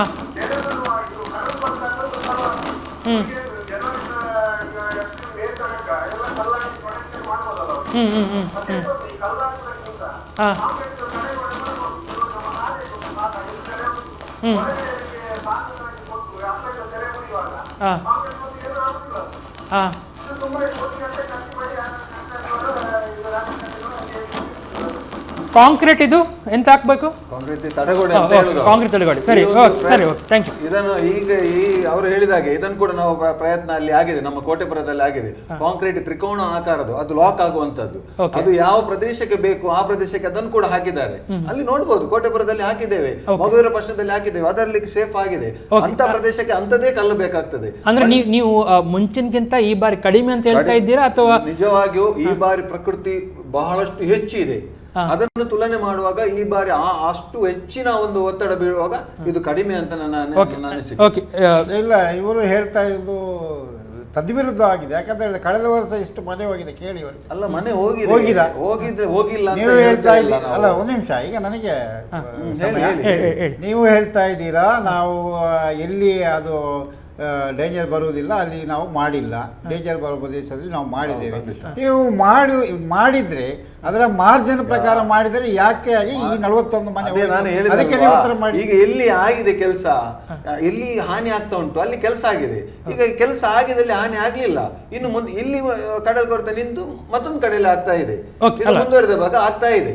ಇದನ್ನು ಕೂಡ ಕೆಲಸ ನಿಲ್ಲಿಸಲಿಲ್ಲ. ಈಗ ನಾವು ಅವರು ಇಂಜಿನಿಯರ್ 40 ಕೋಟಿ ಇರ್ತದೆ, ಟೋಟಲ್ ಅದು 200 ಕೋಟಿಯ ಪ್ರಾಜೆಕ್ಟ್. ಅವರಿಗೆ ಮಾಹಿತಿ ಇಲ್ಲ. ಒಂದು ಹಂತದ ಕೆಲಸ ಆಗಿದೆ, ಅದರಲ್ಲಿ ಬೇರೆ ಬೇರೆ ತರದ ಬ್ರೇಕ್ ಅವರು ಶಾಶ್ವತ ಕಾಮಗಾರಿ ಸ್ಟಾರ್ಟ್ ಆಗಿಲ್ಲ ಅಂತ ಶಾಶ್ವತ ಕಾಮಗಾರಿ ಏನಾದ್ರೂ ಒಂದು ಹೆಸರು ಇಡ್ಬೋದೇ ಹೊರತು ಇದಕ್ಕೆ ಬೇಕಾಗಿ ನಾವೀಗ ನಮ್ಗೆ ಗೊತ್ತಾಗ್ತದೆ ಜನರಲ್ ಆಗಿ ಕಡಲ್ ಕೊರತಕ್ಕೆ ಶಾಶ್ವತವಾಗಿ ಅದನ್ನು ಮಾಡ್ಲಿಕ್ಕೆ ಸಾಧ್ಯವೇ ಇಲ್ಲ. ನಮ್ಮ ಪ್ರಕಾರ ವೈಯಕ್ತಿಕ ನಿಲುವು ಶಾಶ್ವತ ಅದನ್ನು ತಡೆಗೋಡೆ ಮಾಡ್ಲಿಕ್ಕೆ ಒಂದು ಸ್ಥಳೀಯರ ಒಂದು ಕರೆ ಸ್ವೀಕರಿಸಿ ಆ ಬಗ್ಗೆ ಬರ್ತೇನೆ. ಓಕೆ, ಹಲೋ ನಮಸ್ಕಾರ, ಹೇಳಿ. ನೋಡಿ, ಸಮುದ್ರ ಕೊರತೆ ಬರುವಾಗ ಎಲ್ಲರೂ ಎಚ್ಚರಾಗ್ತಾರೆ. ಹೌದು, ಹೇಳಿ ನಿಮ್ಮ ಹೆಸರು ಮತ್ತೆ ಯಾವ ಏರಿಯಾ? ಸಮುದ್ರ ಕೊರತೆ ಆಗುವಾಗ ಇದು ಕರ್ನಾಟಕ ಸರ್ಕಾರ ಮತ್ತೆ ಜಿಲ್ಲಾಧಿಕಾರಿದ್ದು ವಹಿಸಲ್ಲ ಅಂತ ಹೇಳ್ಬೋದು. ಯಾಕೆಂದ್ರೆ ಹೇಳಿದ್ರೆ ಸಮುದ್ರ ಬದಿ ಹತ್ರ ಮನೆ ಕಟ್ಟಲಿಕ್ಕೆ ಪರ್ಮಿಷನ್ ಕೊಡುವುದು ಅಥವಾ ಇನ್ನಿತರ ಚಟುವಟಿಕೆ ಕೊಡ್ತಾರೆ, ಅದೇ ಕೊಡ್ತಾರೆ ಅವರು. ನಿಜವಾಗಿ ಜಿಲ್ಲಾಧಿಕಾರಿಗಳು ಸರಿಯಾಗಿದ್ರೆ ಇದೆಲ್ಲ ಆಗುದಿಲ್ಲ. ಯಾಕೆಂದ್ರೆ ಸಮುದ್ರ ಕೊರತೆ ಇಲ್ಲಿ ಏನಾಗ್ತದೆ ಅಂತ ಹೇಳಿಕ್ಕಾಗುದಿಲ್ಲ. ಸಾಧ್ಯವಿಲ್ಲ ಅಂತ ಹೇಳ್ಬೋದು. ಓಕೆ, ಶಾಶ್ವತ ಇದು ಅಂದ್ರೆ ಇದು ಪ್ರತಿ ಬಾರಿ ನಾವು ತುರ್ತು ಕಾಮಗಾರಿ ಅಂತಾನೆ ಕೋಟ್ಯಾಂತರ ರೂಪಾಯಿ ಖರ್ಚು ಮಾಡ್ಬೇಕಾಗತ್ತೆ ಅಂತ ಹೇಳ್ತೀವಿ. ಏನು ನಿಮ್ಮ ಪ್ರಕಾರ ಪರಿಹಾರ ಏನಾಗಾದ್ರೆ ಏನ್ ಮಾಡಬಹುದು? ಯಾಕಂದ್ರೆ ಉಳ್ಳಾಗದಲ್ಲಿ ಆದ್ರೆ ಇನ್ನೊಂದು ಕಡೆ ಆಗ್ಬೋದಲ್ಲ. ಅಂದ್ರೆ ನೀವು ಅಲ್ಲಿ ಸಮುದ್ರ ಬಗ್ಗೆ ಹತ್ರ ಮನೆ ಕಟ್ಟಲಿಕ್ಕೆ ಅಥವಾ ಇನ್ನಿತರ ಬಿಲ್ಡಿಂಗ್ ಕಟ್ಟಲಿಕ್ಕೆ ಪರ್ಮಿಷನ್ ಕೊಡ್ಬಾರ್ದು. ಓಕೆ ಓಕೆ ಓಕೆ, ಸರಿ, ಧನ್ಯವಾದ ಕರೆ ಮಾಡಿದ್ದಕ್ಕೆ. ಅದು ಸಾಧ್ಯನಾ ಇಸ್ಮೇಲ್ ಅವರೇ? ಪರ್ಮಿಷನ್ ಬಹುಶಃ ಅಲ್ಲಿ ಮನೆ ಇದ್ದ ಕಾರಣ ಪ್ರಾಬ್ಲಮ್ ಆಗ್ತಾ ಇದೆ. ಖಂಡಿತ, ಅದು ಎಷ್ಟೋ ವರ್ಷದಿಂದ ಅಲ್ಲಿ ಮನೆ ಇದೆ ಸರ್. ಅಲ್ಲ, ಅದೇ ತಪ್ಪು ಅಂತ ಅದು ಏನು ಮಾಡಲಿಕ್ಕೆ ಸಾಧ್ಯ ಇಲ್ಲ. ಹಾಗಾದರೆ ಇವರ ಸರ್ಕಾರ ಇರ್ತದಲ್ಲ ಈಗ ಫೈಂಡ್ ಔಟ್ ಮಾಡಿ ಅಂಥವರಿಗೆ ಬೇರೆ ಕಡೆಗೆ ಇದು ಮಾಡಲಿ. ಖಂಡಿತವಾಗಿಯೂ ಇದು ಸ್ಥಳಾಂತರ ಮಾಡಿ ಆಗ್ತಾ ಇದೆ. ಕೊಡ್ಲಿ. ಸ್ಥಳಾಂತರ ನಾವು ಮಾಡಿದ್ದೇವೆ, ಇದಕ್ಕಿಂತ ಮುಂಚೆ ಕೂಡ ಮಾಡಿದ್ದೇವೆ. ಬೆಲ್ಮದಲ್ಲಿ ಮಾಡಿದ್ದೇವೆ, ಅಲ್ಲಿ ಇದ್ದವರನ್ನು ಅಲ್ಲಿಗೆ ಸ್ಥಳಾಂತರಿಸಿದ್ದೇವೆ. ಎಲ್ಲಿ ಅಪಾಯದಲ್ಲಿ ಸಿಲುಕಿದ ಮನೆಯನ್ನು ಸ್ಥಳಾಂತರ ಖಂಡಿತವಾಗಿ ಇದಕ್ಕಿಂತ ಮುಂಚೆಯಿಂದ ಮಾಡಿದ್ದೇವೆ, ಇನ್ನು ಕೂಡ ಮಾಡ್ತಾ ಇದ್ದೇವೆ. ಬೆಲ್ಮ, ನರಿಂಗ್ಯಾನ, ಅಂಬ್ಲಮೊಗೂರು ಬೆಲ್ಮದಲ್ಲಿ ಅವರಿಗೆ ಯಾಕೆ ಮಾಡುವುದು? ಅಲ್ಲಿ ಸಮುದ್ರ ಉಂಟು ಅಲ್ಲ, ಯಾಕೆ ಬೆಲ್ಮದಲ್ಲಿ ನೀವು ಯಾಕೆ ಮಾಡುವುದು? ಅಲ್ಲ, ಅಲ್ಲಿ ಇದ್ದವರನ್ನು ಸ್ಥಳಾಂತರಿಸಬೇಕಲ್ವಾ? ಅಲ್ಲಿ ಸ್ಥಳಾಂತರಿಸಿ ಕಟ್ಟಿದ್ದೇವೆ. ಆದ್ರೂ ಕೂಡ ಅಲ್ಲಿ ಅವರ ಮನೆ ಇದ್ರು ಕೂಡ ಅವರು ಏನ್ ಮಾಡಿದ್ದಾರೆ, ಅವರಿಗೂ ಮತ್ತು ಸಮುದ್ರಕ್ಕೆ ಒಂದು ಅವಿನಾಭಾವ ಸಂಬಂಧ. ಅವರ ವ್ಯವಹಾರ, ಅವರ ಜೀವನ ಇರುವುದೇ ಸಮುದ್ರದ ತಡಿಯಲ್ಲಿ. ಅವರಿಗೆ ಇವತ್ತು ಮೀನುಗಾರಿಕೆಗೆ ಹೋಗ್ಬೇಕು, ದೋಣಿಗೆ ಹೋಗ್ಬೇಕು, ಬೋಟಿಗೆ ಹೋಗ್ಬೇಕು, ಮುಂಜಾನೆ ಹೇಳ್ಬೇಕು, ಈ ರೀತಿಯಲ್ಲಿ ಆಗ್ತದೆ. ಯಾರು ಪ್ರೈವೇಟ್ ಲ್ಯಾಂಡ್ ಕಡಲ ತಡಿಯಲ್ಲಿ ಎಲ್ಲಿ ಕೂಡ ಹತ್ತಿರದಲ್ಲಿ ಪ್ರೈವೇಟ್ ಲ್ಯಾಂಡ್ ಎಲ್ಲಿ ಇಲ್ಲ. ಸರ್ಕಾರ ಭೂಮಿ ಎಲ್ಲಿ ಇದೆ ಅಲ್ಲಿಗೆ ಅವರಿಗೆ ವ್ಯವಸ್ಥೆಯನ್ನು ಕಲ್ಪಿಸಿಕೊಟ್ಟಿದ್ದೇವೆ. ಅದು ಒಂದು ಮನೆ ಇದೆ ಅವರಿಗೆ. ಅದು ಪರಿಹಾರ ಇವರು ಹೇಳಿದ್ದನ್ನು ನಾನು ಖಂಡಿತ ಒಪ್ಕೊಳ್ತೇನೆ. ಇವರು ಹೇಳುದು ಈಗ ಒಂದೇ ಸಲ ಅವಳಿಗೆ ಎಷ್ಟೋ ವರ್ಷದಿಂದ 100-200 ವರ್ಷದಿಂದ ಅಲ್ಲಿ ಶಾಶ್ವತವಾಗಿ ಉಳಿದು ಬಂದಂತ ಮನೆಯವರು ಒಮ್ಮೆಲೆ ಎದ್ದು ಹೋಗ್ಲಿಕ್ಕೆ ಸಾಧ್ಯ ಇಲ್ಲ. ಇವರ ಮಾತನ್ನು ಆದ್ರೆ ಒಂದು ಈಗ ಸಮುದ್ರದ ಪಕ್ಕದಲ್ಲಿರುವ ಮನೆಗಳನ್ನು ಅವರಿಗೆ ಈ ಎತ್ತರದ ಪ್ರದೇಶದಲ್ಲಿ ಫೈಂಡ್ ಔಟ್ ಮಾಡಿ, ನಮ್ಮ ಸಚಿವರಿದ್ದಾರೆ, ಸರ್ಕಾರ ಇದೆ, ಫೈಂಡ್ ಔಟ್ ಮಾಡಿ ಅವರಿಗೆ ಕೊಡ್ಬೇಕಂತ ನಾನು ಈ ಸಂದರ್ಭದಲ್ಲಿ ಕೆಲಸದಲ್ಲಿ ಇದ್ದಾರೆ. ಕಂದಾಯ ಇಲಾಖೆಗೆ ಈಗಾಗಲೇ ನೀವು ಪತ್ರಿಕೆಯಲ್ಲಿ ನೋಡಿದ್ರೆ ಕಂದಾಯ ಇಲಾಖೆಗೆ ಆ ಬಗ್ಗೆ ಅಂದ್ರೆ ಅಲ್ಲಿ ವಾಸಿಸುವವರನ್ನು ಶಿಫ್ಟ್ ಮಾಡುವುದೇ ಒಳ್ಳೇದು ಅಂತ ನಿಮ್ಗೆ ಅನಿಸ್ತಾ ಉಂಟು? ಅಲ್ಲಿ ತಡೆಗೋಡೆ ಎಲ್ಲ ಹಾಕುದಕ್ಕಿಂತ ಅಲ್ಲಿ ಇದ್ದವರು ಹಾಕ್ಲೇಬೇಕು. ಆದ್ರೂ ಕೂಡ ಇದನ್ನು ವಿಕೋಪವನ್ನು ತಡೆಯುವ ಶಕ್ತಿ ಯಾವ ಕಲ್ಲಿಗಾಗ್ಲಿ ಯಾರಿಗೂ ಇಲ್ಲ. ಅದಕ್ಕೆ ಅದು ಪ್ರಕೃತಿಗೆ ಬಿಟ್ಟ ವಿಷಯ. ಆದ್ರೂ ಕೂಡ ಅಲ್ಲಿ ಸೇಫ್ಟಿಗೆ ಈಗ ಮುನ್ನೆಚ್ಚರಿಕೆ ಕ್ರಮವಾಗಿ ಅವರಿಗೆ ಆ ಮನೆಯಿಂದ ಸ್ಥಳಾಂತರ ಮಾಡ್ಲಿಕ್ಕೆ ಆದೇಶವನ್ನು ಸರ್ಕಾರ ಕೂಡ ಕೊಟ್ಟಿದೆ, ನಗರ ಸಂಸ್ಥೆ ಕೂಡ ಕೊಟ್ಟಿದೆ. ಸ್ಥಳಾಂತರ ಆಗಿದ್ದಾರೆ, ಬಹುತೇಕ ಜನರು ಸ್ಥಳಾಂತರ ಆಗಿದ್ದಾರೆ. 9 ಕೆರೆಯಲ್ಲಿ ಮತ್ತು ಉಳ್ಳಾಲ ದರ್ಗದಲ್ಲಿ ಮತ್ತು ಅಲ್ಪಸಂಖ್ಯಾತರ ಅಲ್ಲಿ ಅದು ಬರೀ ಮಳೆಗಾಲದ ಸಂದರ್ಭದಲ್ಲಿ ಮಾತ್ರ ಅಲ್ಲ, ಮತ್ತೆ ಅವರು ಬರ್ತಾರೆ, ಅಲ್ಲಿ ಅವರು ನಡೀತಾರೆ. 3 ತಿಂಗಳಿಗೆ ಒಂದು ಅವರಿಗೆ ಸ್ವಲ್ಪ ಕಷ್ಟ ಆಗ್ತದೆ. ಹೇಳಿದಲ್ಲ, ಇವರಿಗೆ ಮಾಹಿತಿ ಕೊರತೆ ಇರ್ಬೋದು. ಇಲ್ಲ, ನಾನಂದ್ರೆ ಮೀನುಗಾರರ ಜೊತೆಯಲ್ಲಿ ಇರುವವ, ಕಡಲ ತಡಿಯಲ್ಲಿ ಇರುವವ, ನನಗೆ ಮಾಹಿತಿ ಕೊರತೆ ಇಲ್ಲ. ನನಗೆ ಪ್ರಾಕ್ಟಿಕಲ್ ಆಗಿ ಅಲ್ಲಿ ಅನುಭವ ಇದೆ. ಪ್ರಾಕ್ಟಿಕಲ್ ಆಗಿ ಅನುಭವ ಇದೆ. ಮತ್ತು ಸಮುದ್ರದ ಅನುಭವ ಇರುವವರು, ಅಲ್ಲಿ ಎಷ್ಟೋ ವರ್ಷದಿಂದ ವಾಸ ಮಾಡುವವರು, ಅವರನ್ನು ಸ್ಥಳಾಂತರಿಸುವ ಅದಕ್ಕೆ ತಡೆಗೋಡನೆ ಬೆಟರ್. ನೀವು ಅದರ ಮಾರ್ಜಿನ್ ಪ್ರಕಾರ ಇವರು ಮಾಡಿಸಿಲ್ಲ, ಅದರಲ್ಲಿ ಭ್ರಷ್ಟಾಚಾರ ನಡೆದು ಅದನ್ನು ಹಾಕುದಂತ ಹೇಳುದು. ನಮ್ಮ ಭಾಷೆ ಒಂದು ಮಾತಿದೆ, ನೀರಿಗೆ ಕಾಸು ಹಣ ಹಾಕುದಂತ ಹೇಳಿದ್ರೆ, ನೀರಿಗೆ ಕಲ್ಲು ಹಾಕಿದ್ರೆ ನೋಡಿ, ಆ ಒಯ್ಗೆ ಜಾರುವಾಗ ಆ ಕಲ್ಲು ಕೂಡ ಜಾರಿ ತಾಂತ್ರಿಕವಾಗಿ ಅವ್ರಿಗೆ ನೀವು ಕಟ್ತಾ ಇಲ್ಲ, ಅದಕ್ಕಾಗಿ ಅದು ಹಾಗೆ ಆಗ್ತಾ ಅದು ಏನಾಗ್ತದೆ ಅಂದ್ರೆ, ಕಲ್ಲು ನಾವು ಹಾಕ್ತಾ ಇದ್ರೆ ನೋಡಿ, ಆ ತೆರೆಯ ಒತ್ತಡ ಬಹಳಷ್ಟು ದೊಡ್ಡ ಮಟ್ಟದ ಒತ್ತಡ. ನಾವು ಈ ಮುರುಡೇಶ್ವರ ಅಥವಾ ಬೇರೆ ಕಡೆಗೆ ಗೋವಾ ಕಡೆಗೆ ಕಡಲನ್ನು ಮತ್ತೆ ಉಳ್ಳಾಲದ ಕಡಲನ್ನು, ಮಂಗಳೂರಿನ ಕಡಲನ್ನು ಹೋಲಿಸಿದ್ರೆ ಅಜಗಜಂತರ ವ್ಯತ್ಯಾಸ ಇದೆ. ಈ ಉಳ್ಳಾಲ ಮಂಗಳೂರಿನ ಕಡಲು ಬಹಳ ಒತ್ತಡದಿಂದ ಈ ಜಾರಿ ಹೋಗ್ತದೆ. ಈ ಕಲ್ಲು ಎಷ್ಟು ದೊಡ್ಡ ಕಲ್ಲು ನೀವು ಹಾಕಿ ಅದು ಜಾರಿ ಹೋಗ್ತದೆ. ಅದಕ್ಕಾಗಿ ತ್ರಿಕೋಣಾಕಾರದ ಸ್ಲ್ಯಾಬ್ ಕಲ್ಲನ್ನು ಕೂಡ ಹಾಕಿ ಜೋಡಣೆ ಮಾಡಿ, ಕೆಲವೊಂದು ಆ ಒತ್ತಡದ ಪ್ರದೇಶಕ್ಕೆ ಜೋಡಣೆ ಮಾಡಿ ನೋಡಿ, ಅದು ಶಾಶ್ವತ ಒಂದು ಪ್ರಯತ್ನ ಅದು ಆಗಿದೆ. ಅವರ ಪ್ರಕಾರ ಅವರು ಹೇಳಿದ್ರು, ಗುತ್ತಿಗೆದಾರರು ಸರಿಯಾಗಿ ಕೆಲಸ ಮಾಡಿದ ಅಥವಾ ಹಣವನ್ನು ಹೊಡೆದಿದ್ರೆ ಸರಿ ಆಗ್ತಿತ್ತು ಅಂದ್ರೆ ನೀವು ಒಪ್ಕೊಳ್ತೀರಾ? ಹಾಗಾದ್ರೆ ಖಂಡಿತ ಇಲ್ಲ. ಅಂತ ಒಂದು ನೋಡಿ, ಅಂತ ಒಂದು ಆಪಾದನೆ ಇದೆ. ಇದು ಮಾಧ್ಯಮ ಅಲ್ಲ ನೋಡಿ. ಸೋನಿಯಾ ಗಾಂಧಿ ನೇತೃತ್ವದ ಮನಮೋಹನ್ ಸಿಂಗ್ ಸರ್ಕಾರ, UPA ಸರ್ಕಾರ ಇರುವಾಗ ರೈಟ್ ಇನ್ಫಾರ್ಮೇಶನ್ ಆಕ್ಟ್ ಅನ್ನು ಇಂಪ್ಲಿಮೆಂಟ್ ತಂದು 10 ರೂಪಾಯಿಯಲ್ಲಿ ಯಾರಿಗೂ ಕೂಡ ಯಾವ ಇದನ್ನು ಕೂಡ ಕೇಳುವಂತ ಹಕ್ಕನ್ನು ಕೊಟ್ಟಿದೆ. ಎಷ್ಟು ಕೂಡ ದಾಖಲೆಯನ್ನು ಸಂಗ್ರಹ ಮಾಡಬಹುದು. ಅದಕ್ಕೆ ನಾವು ಒಪ್ಪಿಕೊಳ್ಳಿಕ್ಕೆ ಖಂಡಿತವಾಗಿ ತಯಾರಿಲ್ಲ. ಓಕೆ ಓಕೆ ಓಕೆ ಎಸ್, ಆ ಬಗ್ಗೆ ನಾವು ಚರ್ಚೆ ಮಾಡ್ತೇವೆ. ಹಾಗಾದ್ರೆ ಶಾಶ್ವತ ಪರಿಹಾರ ಏನು? ಅಲ್ಲಿನ ಜನರನ್ನೇ ಶಿಫ್ಟ್ ಮಾಡುವುದಾ ಅಥವಾ ಮತ್ತೊಂದೆಡೆ ಅದನ್ನು ತಾತ್ಕಾಲಿಕ ಶಾಶ್ವತ ಗೋಡೆಯನ್ನು ಕಟ್ಟುವುದಾ, ತಾತ್ಕಾಲಿಕ ಕಾಮಗಾರಿ ನಿಲ್ಲಿಸಿ ಶಾಶ್ವತ ಪರಿಹಾರಕ್ಕೆ ಮುಂದಾಗುವುದು? ಆ ಬಗ್ಗೆ ಚರ್ಚೆ ಮಾಡ್ತೀವಿ ಕಾರ್ಯಕ್ರಮದ ಮುಂದಿನ ಭಾಗದಲ್ಲಿ, ಒಂದು ಪುಟ್ಟ ವಿರಾಮದ ಬಳಿಕ.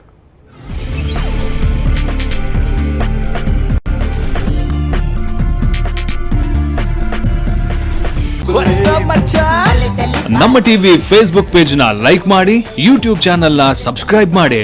ನಮ್ಮ ಎಲ್ಲಾ ಯೂಟ್ಯೂಬ್ ವಿಡಿಯೋ ಅಪ್ಡೇಟ್ಸ್ಗೆ ಬೆಲ್ ಐಕಾನ್ ಕ್ಲಿಕ್ ಮಾಡಿ. ನಮ್ಮ ಟಿವಿ, ಕರಾವಳಿ ಕರ್ನಾಟಕದ ನಾಡಿಮಿಡಿತ.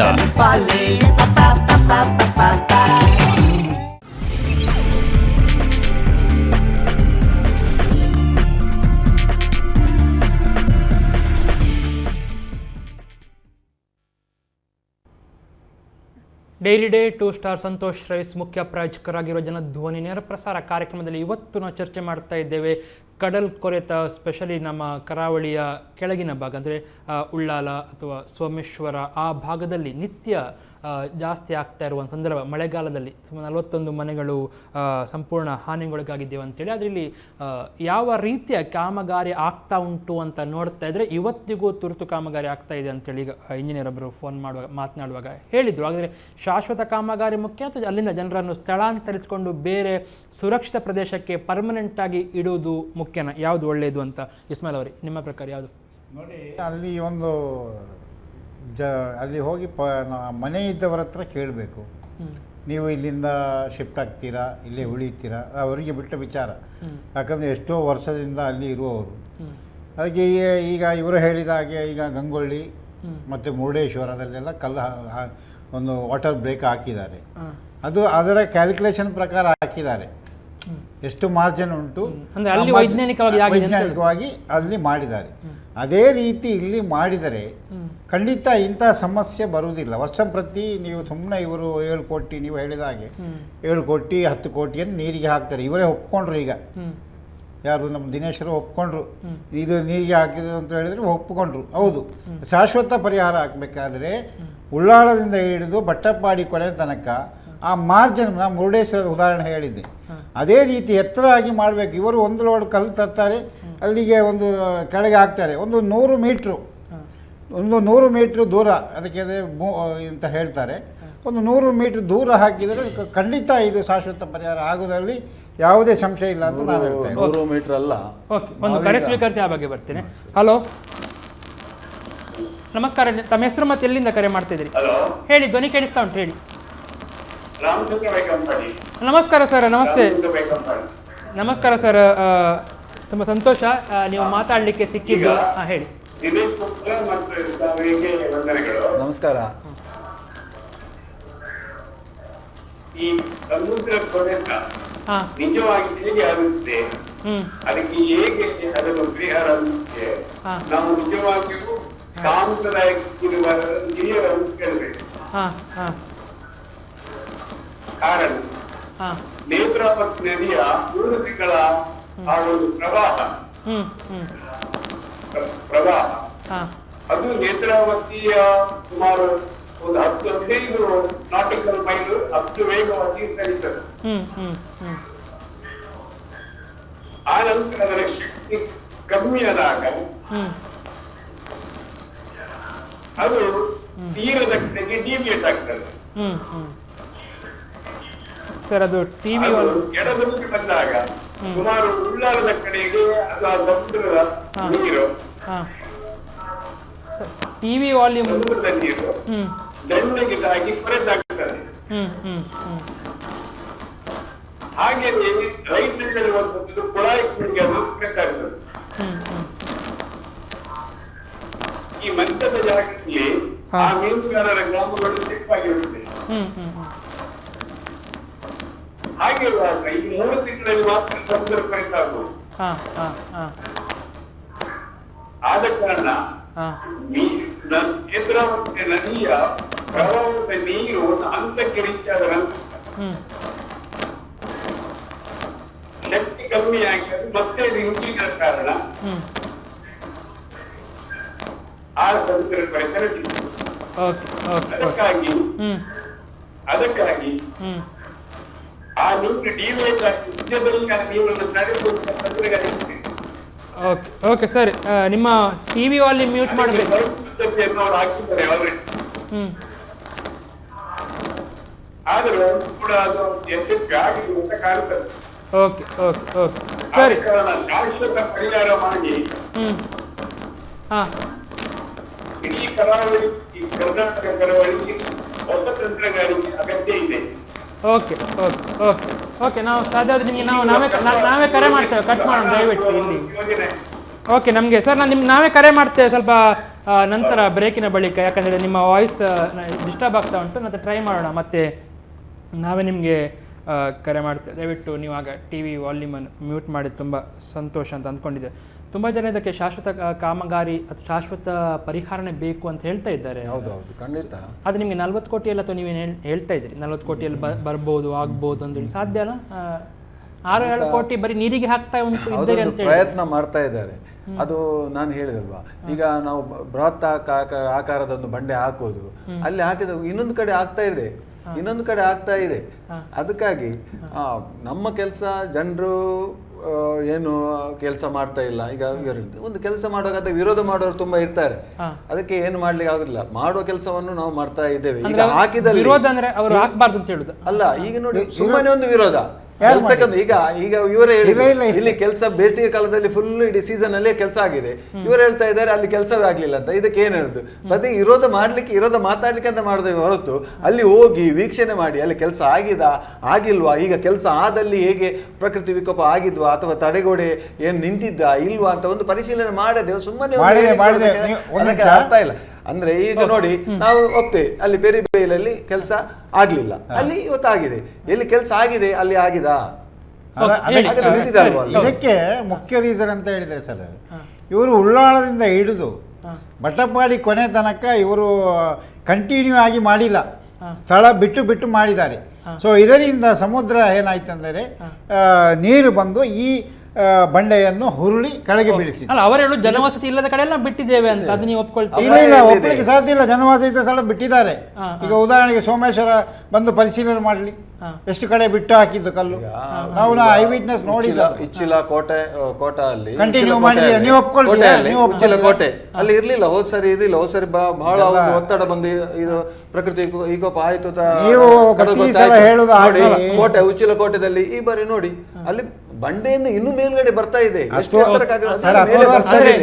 ಇವರು ಹೇಳ್ತಾ ಇರೋದು ಪ್ರಕೃತಿ ವಿಕೋಪ, ಇದನ್ನು ಯಾರು ವಿರೋಧ ಮಾಡ್ತಾರೆ? ಪ್ರಕೃತಿ ವಿಕೋಪ ಇರ್ತದೆ, ಅದಕ್ಕೆ ಒಂದು ಪರಿಹಾರ. ಈಗ ನಾನು ಹೇಳಿದೆ ಮುರುಡೇಶ್ವರದ ಉದಾಹರಣೆ, ನನಗೆ ಸಮಯ ಈಗ ನೀವು ಸುಮ್ಮನೆ ಮುರುಡೇಶ್ವರ ಉದಾಹರಣೆ, ಅದು ಸಮುದ್ರ ಅಲ್ವಾ? ಸಮುದ್ರ ಅಂದ್ರೆ ಎಲ್ಲ ಕಡೆ ಸಮುದ್ರ ಒಂದೇ. ಯಾಕಂದ್ರೆ ಅಲ್ಲಿ ಕೆಲಸ ಆಗಿದಾಗೆ ಇಲ್ಲಿ ಆಗಿಲ್ಲ, ಇಲ್ಲಿ ಗುಳುಮಾಗಿದೆ, ಇಲ್ಲಿ ಗುಳುಮಾಗಿದೆ ಅಂತ ನಾನು ಹೇಳ್ತಾ ಇದ್ದೀನಿ. ಹಾಗಿದ್ರೆ ನೀವು ಒಪ್ಪೋದಿಲ್ಲ ಅಂತ ಹೇಳಿದ್ರೆ ಗುಳುಮಾ ಆಗಿದೆಯಲ್ಲ, ಇಲ್ಲದ್ರೆ ಯಾಕೆ ಈ ರೀತಿ ಆಗ್ತದೆ? ಇವರೇ ಈಗ ದಾಖಲೆ ಜನರ ಮುಂದೆ ಹೋದಿದ್ರು. ಹೋದ ಸಲ ಅಷ್ಟು ಮನೆ ಹೋಗ್ಲಿಲ್ಲ, 20 ಮನೆ ಏನೋ ಹೋಗಿದೆ. ಇವತ್ತು ಅದಕ್ಕಿಂತ ಡಬಲ್. ಹಾಗಾದ್ರೆ ನೀವು ಕೆಲಸ ಎಲ್ಲಿ ಮಾಡಿದ್ರಿ? ಒಂದೇ ಲೆಕ್ಕ ಮಳೆ ಬರುವುದಿಲ್ಲ, ಒಂದೇ ಲೆಕ್ಕ ಕಡಲು ಒತ್ತಡ ಇರುವುದಿಲ್ಲ.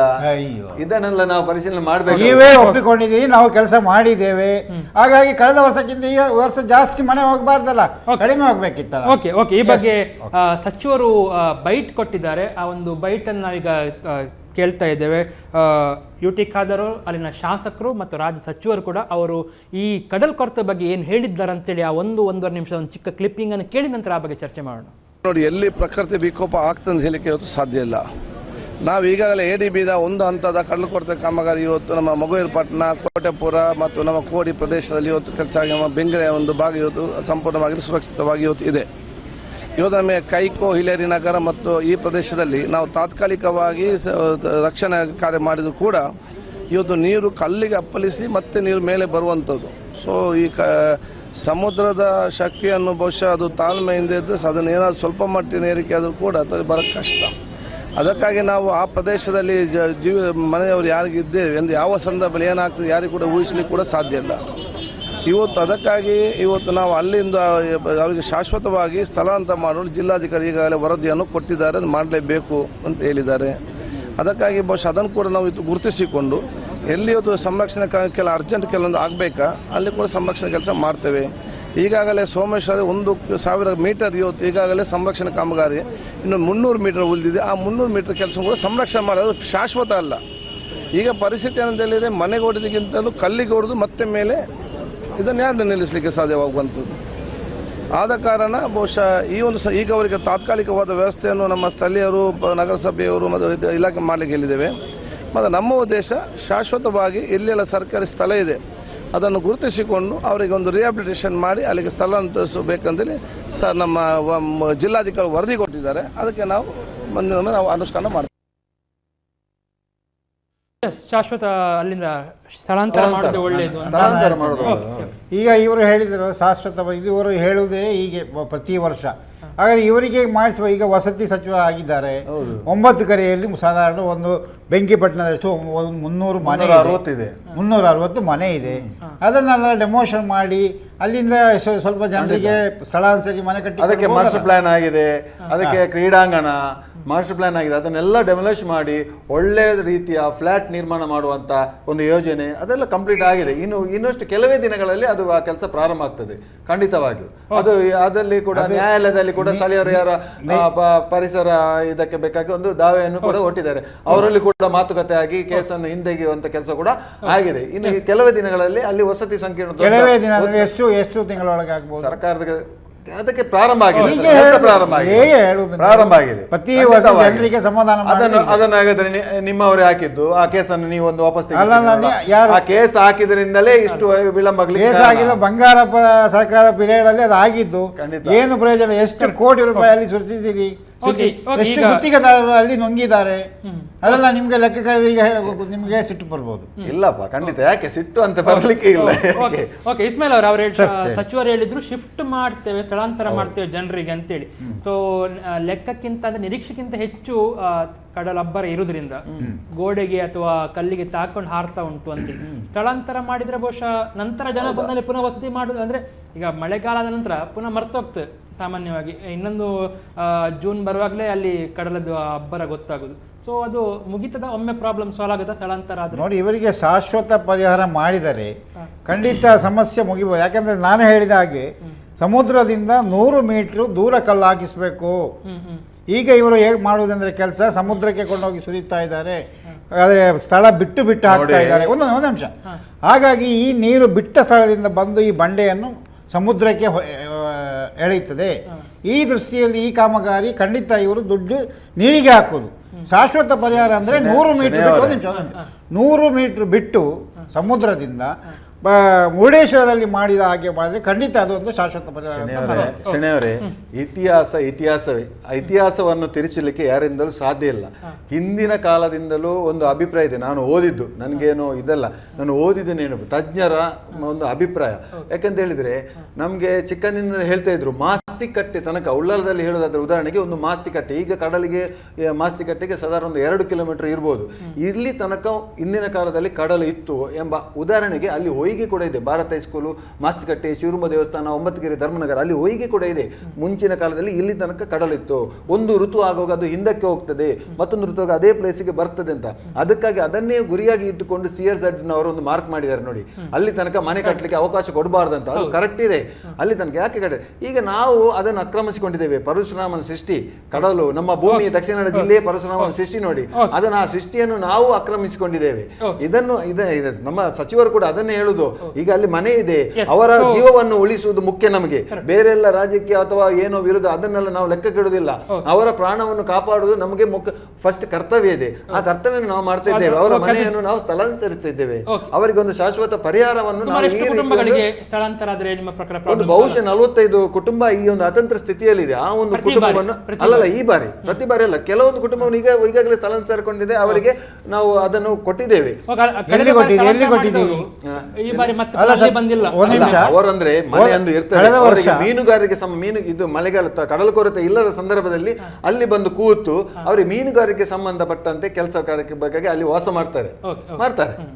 ಅವರಿಗೆ ಯಾರಿಗೆ ಯಾರಿಗೆ ಸಹ ಕೊಡ್ತಾ ಇಲ್ಲ. ಅಲ್ಲಿ ಮನೆ ಕಟ್ಟಲಿಕ್ಕೆ ಅವಕಾಶ ಯಾರಿಗೆ ಸಹ ಕೊಡ್ತಿಲ್ಲ, ಇದ್ದವರಿಗೆ ಮಾತ್ರ. ಈ ಸರಿ ಕಳೆದ ಎಷ್ಟೋ ವರ್ಷದಿಂದ ಹೇಗೆ ಈ ಬಾರಿ ಸಚಿವರು ಖಂಡಿತವಾಗಿಯೂ ಖಂಡಿತವಾಗಿ ಹೇಳಿದ್ದಾರೆ, ಅಲ್ಲಿ ಶಾಶ್ವತವಾಗಿ ಅವರಿಗೆ ವ್ಯವಸ್ಥೆ ನಾವು ಮಾಡ್ತೇವೆ. ಅದಕ್ಕೆ ಇನ್ನೂ ಅಲ್ಲಿ ಹೋಗಿ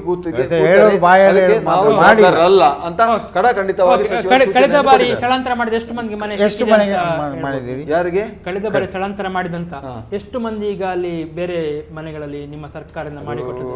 ಕೂಲಂಕಷವಾಗಿ ನನ್ನ ಹತ್ರ ಲೆಕ್ಕ ಇಲ್ಲ, ಆದ್ರೆ ಎಲ್ಲರಿಗೆ ಹೆಚ್ಚಿನ ಜನರಿಗೆ ಅಲ್ಲಿ ಒಂದು ವ್ಯವಸ್ಥೆ ಮಾಡಿಲ್ಲ. ತುಂಬಾ ಹೆಚ್ಚಿನ ಜನರಿಗೆ ಆಗ್ಬೇಕಾಗಿದೆ, ಅಲ್ಲಿ ಆಗ್ಬೇಕಾಗಿದೆ. ಪುಟ್ಟ ವಿರಾಮದ ಬಳಿಕ ಕಾರ್ಯಕ್ರಮದ ಕೊನೆಯ 10 ನಿಮಿಷಗಳ ಅವಧಿಯಲ್ಲಿ ಹಾಗಾದ್ರೆ ಮುಂದೆ ಏನು, ಯಾವ ರೀತಿಯಲ್ಲಿ ನಾವು ಪ್ರತಿ ಬಾರಿಗೆ ಚರ್ಚೆ ಮಾಡ್ತಾನೆ ಇರಬೇಕಾಗತ್ತಾ? ಕಡಲ್ ಕೊರೆತಕ್ಕೆ ಒಂದು ಅಂತಿಮ ಪರಿಹಾರ ಅಂತ ಹೇಳಿದ್ರೆ ಬಹುಶಃ ಅಲ್ಲಿಂದ ಜನರನ್ನೇ ಸ್ಥಳಾಂತರ ಮಾಡುವುದಾ, ಅವರಿಗೆ ಪುನರ್ವಸತಿ ಕೊಡುವುದಾ, ಅಥವಾ ತಡೆಗೋಡೆ ನಿರ್ಮಿಸುವುದಾ, ಎರಡೂ ಆಗಬೇಕಾ? ಆ ಬಗ್ಗೆ ಚರ್ಚೆ ಮಾಡ್ತೀವಿ ಕಾರ್ಯಕ್ರಮದ ಕೊನೆಯ 10 ನಿಮಿಷಗಳ ಅವಧಿಯಲ್ಲಿ ಒಂದು ಪುಟ್ಟ ವಿರಾಮದ ಬಳಿಕ.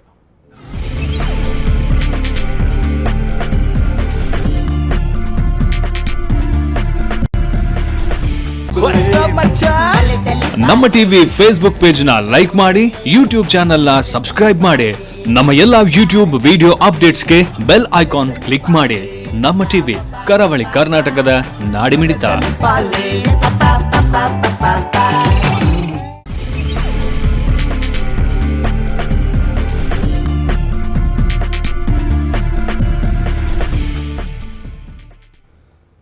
Dairy day 2 star Santosh rice ಮುಖ್ಯ ಪ್ರಾಯೋಜಕರಾಗಿರೋ ಜನಧ್ವನಿ ನೇರ ಪ್ರಸಾರ ಕಾರ್ಯಕ್ರಮದಲ್ಲಿ ಇವತ್ತು ನಾವು ಚರ್ಚೆ ಮಾಡ್ತಾ ಇದ್ದೇವೆ ಮಳೆಗಾಲದ ಸಾಮಾನ್ಯ ಸಮಸ್ಯೆ, ಕರಾವಳಿಯ ಅಂಚಿನಲ್ಲಿ ವಾಸಿಸುತ್ತಿರುವಂಥ ಜನರ ಇದು ಕಡಲ್ ಕೊರೆತ. ಬನ್ನಿ ಈ ಬಗ್ಗೆ ನಮಗೆ ಮಾತಾಡಲಿಕ್ಕೆ ಹಿರಿಯ ಮೀನುಗಾರರ ಹೋರಾಟಗಾರ ಆಗಿರುವಂಥ ರಾಮಚಂದ್ರ ಬೈಕಂಪಡೆ ನಮಗಿದ್ದಾರೆ. ನಮಸ್ಕಾರ ಸರ್. ಈಗ ಈ ಸಮಸ್ಯೆಗೆ ನಿಮ್ಮ ಪ್ರಕಾರ ಶಾಶ್ವತ ಪರಿಹಾರ ಏನು ಅಂತ ಹೇಳಲಿಕ್ಕೆ ಇಷ್ಟಪಡ್ತೀರಿ? ನೋಡಿ, ಈ ವಿದೇಶ ನಮಸ್ಕಾರ ಹಿರಿಯರಿಗೆ. ಇಲ್ಲಿ ಶಾಶ್ವತ ಪರಿಹಾರ ಸಮಸ್ಯೆ ಕರ್ನಾಟಕ ಸರ್ಕಾರ ಕಾನೂನಿನವರೆಗೆ ಹೊರನಿಟ್ಟಿದೆ. ಪ್ರತಿ ವರ್ಷ ಕಲ್ಲು ಹಾಕಿ ರಾಜಕಾರಣಿಗಳು ಬರುವುದು, ಕಾಂಟ್ರಾಕ್ಟರ್ ಹಣ ಮಾಡುವುದು, ಪ್ರಚಾರದ ಶಾಶ್ವತ ಪರಿಹಾರ. ಈಗ ಇಲ್ಲೇ ಜಗತ್ತಿಗೆ ನನ್ನದು ಈ ಸಮುದ್ರ ಕೊರೆತ ನಿಜವಾಗಿ ಹೇಗೆ ಆಗುತ್ತಿಲ್ಲ. ಸಮುದ್ರ ಕೊರೆತಲ್ಲಿ ನೇತ್ರಾವತಿ ನದಿಯ 3 ತಿಂಗಳ ಆ ಪ್ರವಾಹದ ನೀರು ಸುಮಾರು 20 ನಾಟಿಕಲ್ ಮೈಲವರೆಗೆ ಪ್ರವಾಹಿಸುತ್ತದೆ. ಆ ನಂತರ ಆ ನೀರಿನ ವೇಗ ಕಡಿಮೆಯಾಗಿ ಲೆಫ್ಟ್ ರೈಟ್ ನೀರು ಟಿಕೆಟ್ ಆಗಿ ಸಮುದ್ರದ ದಡವಂತೆ ಇರುತ್ತದೆ. ಎಲ್ಲಿ ಸಮುದ್ರ ದಡವಂತೆ ಇರುತ್ತಲ್ಲ ಅಲ್ಲಿ ತೀವ್ರ ಜನಕ್ಕೆ ಕೊರೆತಾಗ್ತದೆ. ಅದೇ ಸಮುದ್ರ ಕೊರೆತ. ಈಗ ಕೋಟೆಪುರದಲ್ಲಿ ಸಮುದ್ರ ಕೊರೆತ ಆಗುವಂತ ಇದ್ರೆ ಅಲ್ಲಿ ಮಧ್ಯದ ನಮ್ಮ ಮಂಗಳೂರು ಆ ದಡ ಸೇಫ್ ಆಗಿರುತ್ತೆ. ಅಂದ್ರೆ ಅಲ್ಲಿ ಆಗುದಿಲ್ಲ. ಹಾಗೆ ರೈಟ್ ಸೈಡ್ ಅಲ್ಲಿ ಕುಳಾಯಿ ಹಾಗೆ ಕುಳಾಯಿ ಪ್ರದೇಶದಲ್ಲಿ ಸಾಮಾನ್ಯ ಆಗ್ತದೆ. ಮಧ್ಯದ ಜಾಗೃತಿ ಇರ್ತದೆ. ಅದಕ್ಕೆ ಪರ್ಮನೆಂಟ್ ಪರಿಹಾರ ಬಗ್ಗೆ ಎಲ್ಲಿ ನೀರು ಡಿಮೇಟ್ ಆಗಿ ಮುಂಚೆ ಅದು ನೆಲಕ್ಕೆ ಬರ್ತದ ಆ ನಂತರ ಮಧ್ಯದಲ್ಲಿ ಒಂದು ತಡೆಗೋಡನ್ನು ಹಾಕಬೇಕು. ಮಧ್ಯದಲ್ಲಿ ಸೊ ಅಲ್ಲಿ ತಡೆಗೋಡೆ ಹಾಕಿದ್ರೆ ನೀರು ಮತ್ತೆ ಸಮುದ್ರದ ಜಲಕ್ಕೆ ಬರುವುದಿಲ್ಲ. ಈಗ ಏನಾಗ್ತದೆ, ತಂತ್ರಜ್ಞಾನ ಬರನ್ನ ಅಂತ ಪ್ಲಾನ್ ಮಾಡ್ತಾರೆ. ಅದು 2 ವರ್ಷ ಹಾಕಿದ್ದಾರೆ. ಅದು ಈ ಮಳೆಗೆ ಏನಾಗ್ತದೆ ಇವರಿಗೆ ಆಗ್ತದೆ. ಅದಕ್ಕಾಗಿ ಇವರು ಕೂಡ ಕರ್ನಾಟಕ ಸರ್ಕಾರ ಮುಂದಿನ ದಿನ ಹೊಸ ತಂತ್ರಜ್ಞಾನ ಅಳವಡಿಸಿ ಶಾಶ್ವತ ಪರಿಹಾರ ಕರ್ನಾಟಕ ರಾಜ್ಯಕ್ಕೆ ಮಾಡುವುದು ಅನಿವಾರ್ಯ. ಓಕೆ ಸರಿ, ಧನ್ಯವಾದ ಸರ್, ಧನ್ಯವಾದ ನಮ್ಮೊಟ್ಟಿಗೆ ಮಾತಾಡೋದಕ್ಕೆ. ಓಕೆ, ಶಾಶ್ವತ ಪರಿಹಾರ ಮಾಡಬೇಕಂದ್ರೆ ಆಧುನಿಕ ತಂತ್ರಜ್ಞಾನಕ್ಕೆ ಮೊರೆ ಹೋಗಬೇಕು ಅಂತೇಳಿ. ಸೊ ನಿಮ್ಮ ಪ್ರಕಾರ 40 ಕೋಟಿಯಲ್ಲಿ ಆಗತ್ತೆ ಅಂತ ಅನಿಸ್ತಾ ಉಂಟು, ಅಥವಾ ಇಲ್ಲ ನಾವು ಆಧುನಿಕ ಕೆಲವೊಮ್ಮೆ ಅನೇಕ ಬಾರಿ ವಿದೇಶಕ್ಕೆ ಹೋಗಿ ನೋಡಿಕೊಂಡು ಬಂದಿರ್ಕೊಳ್ಳಿ ನಮ್ಮ ಜನಪ್ರತಿನಿಧಿಗಳು, ಇಲ್ಲ ಅಂತ ತುಂಬ ಸಲ ಇಂಥ ಪ್ರಯತ್ನ ಆಗಿದೆ. ವಸಂತ್ ಸಾಲಿಯಾನ್ ಫಿಶರೀಸ್ ಮಿನಿಸ್ಟರ್ ಇರುವಾಗ ಆ ಕಾಲದಲ್ಲಿ ಕೂಡ ಬೇರೆ ಬೇರೆ ವಿದೇಶಕ್ಕೆ ಹೋಗುವಂಥ ಒಂದು ಪ್ರಯತ್ನ, ಅಲ್ಲಿಯ ಒಂದು ತಂತ್ರಜ್ಞಾನವನ್ನು ಇಲ್ಲಿ ಬಳಕೆ ಮಾಡುವಂಥ ಒಂದು ಪ್ರಯತ್ನ ಎಲ್ಲ ಆಗಿದೆ. ಅಂದರೆ ಅಲ್ಲಿ ಏನಾಗಿದೆ ಅಂತ ಹೇಳಿದರೆ ಅಲ್ಲಿಯ ಕಡಲು, ನಾನು ಹಾಗೆ ಹೇಳಿದಾಗೆ ಅಲ್ಲಿಯ ಕಡಲು ನೋಡಿ, ಟಯರ್ ಹಾಕುವ ಒಂದು ಪ್ರಯತ್ನ ಆಯಿತು, ಸಸಿ ನಡುವಂಥ ಒಂದು ಪ್ರಯತ್ನ ಆಯಿತು ತಡೆಗೋಡೆಗೆ. ಇದು ಯಾವುದು ಸಫಲತೆಯನ್ನು ನಮ್ಮ ಈ ಕರಾವಳಿ ಭಾಗದಲ್ಲಿ ಸಫಲತೆಯನ್ನು ಕಾಣಲಿಲ್ಲ. ಇದರಿಂದಲೇ ಇದೆಲ್ಲ ರೀತಿಯ ಪ್ರಯೋಗಗಳು ಆಗಿದೆ. ಕುಮಾರ್ ಬಂಗಾರಪ್ಪರವರು ಸಣ್ಣ ನೀರಾವರಿ ಮಂತ್ರಿ ಆಗಿ ಈ ತರ ಅವರ ಒಂದು ಪ್ರಯತ್ನ ಆಗಿದೆ. ಬೇರೆ ಬೇರೆ ರೀತಿಯ ಪ್ರಯತ್ನ ಆಗಿದ್ದಲ್ಲ ಅಂತ ಹೇಳಿ ಮನೋರಮ ಮಧುರಾಜ್ ಫಿಶರೀಸ್ ಮಿನಿಸ್ಟರ್ ಆದ ಸಂದರ್ಭದಲ್ಲಿ ಕೂಡ ಬೇರೆ ಬೇರೆ ರೀತಿಯ ತಡೆಗೋಡೆ ಮಾಡುವಂತ ಪ್ರಯತ್ನ ಕೂಡ ಆಗಿದೆ. ಎಲ್ಲಿಯೂ ಕೂಡ ಈ ಕರಾವಳಿ ಭಾಗದಲ್ಲಿ ಯಾವ ಪ್ರಯತ್ನ ಕೂಡ ಸಫಲತೆಯನ್ನು ಕಾಣಲಿಲ್ಲ ಅಂತ ಈ ಸಂದರ್ಭದಲ್ಲಿ. ಅಂದ್ರೆ ನಿಮ್ಮ ಪ್ರಕಾರ ಮಳೆ ಜಾಸ್ತಿ ಉಂಟು? ಮಳೆ ಜಾಸ್ತಿ, ಮಳೆಗಿಂತಲೂ ಕಡಲ್ ಕೊರೆತ ಆಗುದು ಮಳೆಗಿಂತಲೂ ಜಾಸ್ತಿ ಗಾಳಿಯ ಒತ್ತಡದಿಂದ. ಈಗ ಮಳೆ ಬರುವಾಗ ಅಷ್ಟು ಆಗುದಿಲ್ಲ, ಗಾಳಿಯ ಒತ್ತಡದಿಂದ ಬಹಳಷ್ಟು. ಮುರುಡೇಶ್ವರಕ್ಕೆಲ್ಲ ಕಂಪೇರ್ ಮಾಡುವಾಗ ಇಲ್ಲಿ ಜಾಸ್ತಿ ಇದೆ. ಬೇರೆ ಪ್ರದೇಶಕ್ಕೆ ಕಂಪೇರ್ ಮಾಡುವಾಗ ಈ ಉಳ್ಳಾಲ, ಈ ಬೈಕಂಪಾಡಿ ಈ ಪ್ರದೇಶದಲ್ಲಿ ಬಹಳಷ್ಟು ಜಾಸ್ತಿ ಇದೆ. ನೋಡಿ, ನಮ್ಮ ಕರಾವಳಿಯ ಹತ್ತಿರ ಪ್ರದೇಶ ಮಂಜೇಶ್ವರ, ಇವ್ರಿಗೆ ಗೊತ್ತಿರ್ಬೋದು. ಮಂಜೇಶ್ವರದಲ್ಲಿ ಈಗ ಒಂದು ಬಂದರ್ ಆಗ್ತಾ ಇದೆ. ಅಲ್ಲಿ ಸಮುದ್ರದ ಮಧ್ಯಕ್ಕೆ ಈ ಬ್ರೇಕ್ ವಾಟರ್ ಹಾಕಿದ್ದಾರೆ. ಅಲ್ಲಿ ಶಾಶ್ವತವಾಗಿ ನಿಂತಿಲ್ವಾ? ಅದು ಹೇಗೆ ನಿಂತಿತ್ತು? ಇವರೇ ಹೇಳ್ತಾರೆ ಸಾಧ್ಯ ಇಲ್ಲ. ಮತ್ಯಾಗಿ ಈ ದುಡ್ಡನ್ನು ಕೊಂಡೋಗಿ ಸಮುದ್ರಕ್ಕೆ ಸುರಿಬೇಕು? ಸಾಧ್ಯ ಇಲ್ಲ ಅಂತ ಹೇಳ್ಕೊಳ್ಳಿ ಅವರು ಸಚಿವರು. ನಮ್ಮಿಂದ ಸಾಧ್ಯ ಇಲ್ಲ ಅಂತ ಹೇಳಿ ಕೈ ಮುಗಿಯಲಿ. ಅದಕ್ಕೆ ಮಾಡುವ ಜನ ಇದ್ದಾರೆ. ನಾನಾಗ ಹೇಳಿದಲ್ಲ, ಕೋಟೆಪುರಕ್ಕೆ ಮತ್ತು ಮೊಗವೀರ ಪಟ್ಟಣಕ್ಕೆ ಒಂದು 1 ಕಿಲೋಮೀಟರ್ ವ್ಯಾಪ್ತಿ ಇರೋದು. ಅಲ್ಲಿ ಒಂದು ಪ್ರದೇಶದಲ್ಲಿ ಬೇರೆ ರೀತಿಯ ಒಂದು ಕೊರತೆ ಇದೆ, ಮೊಗವೀರ ಪಟ್ಟಣದಲ್ಲಿ ಒಂದು ರೀತಿಯ ಬೇರೆ ಕೊರತೆ ಇದೆ. ಉಚ್ಚಿಲದಲ್ಲಿ ಮಂಜೇಶ್ವರಕ್ಕೆ ಯಾಕೆ ಹೋಗ್ತೀರಿ?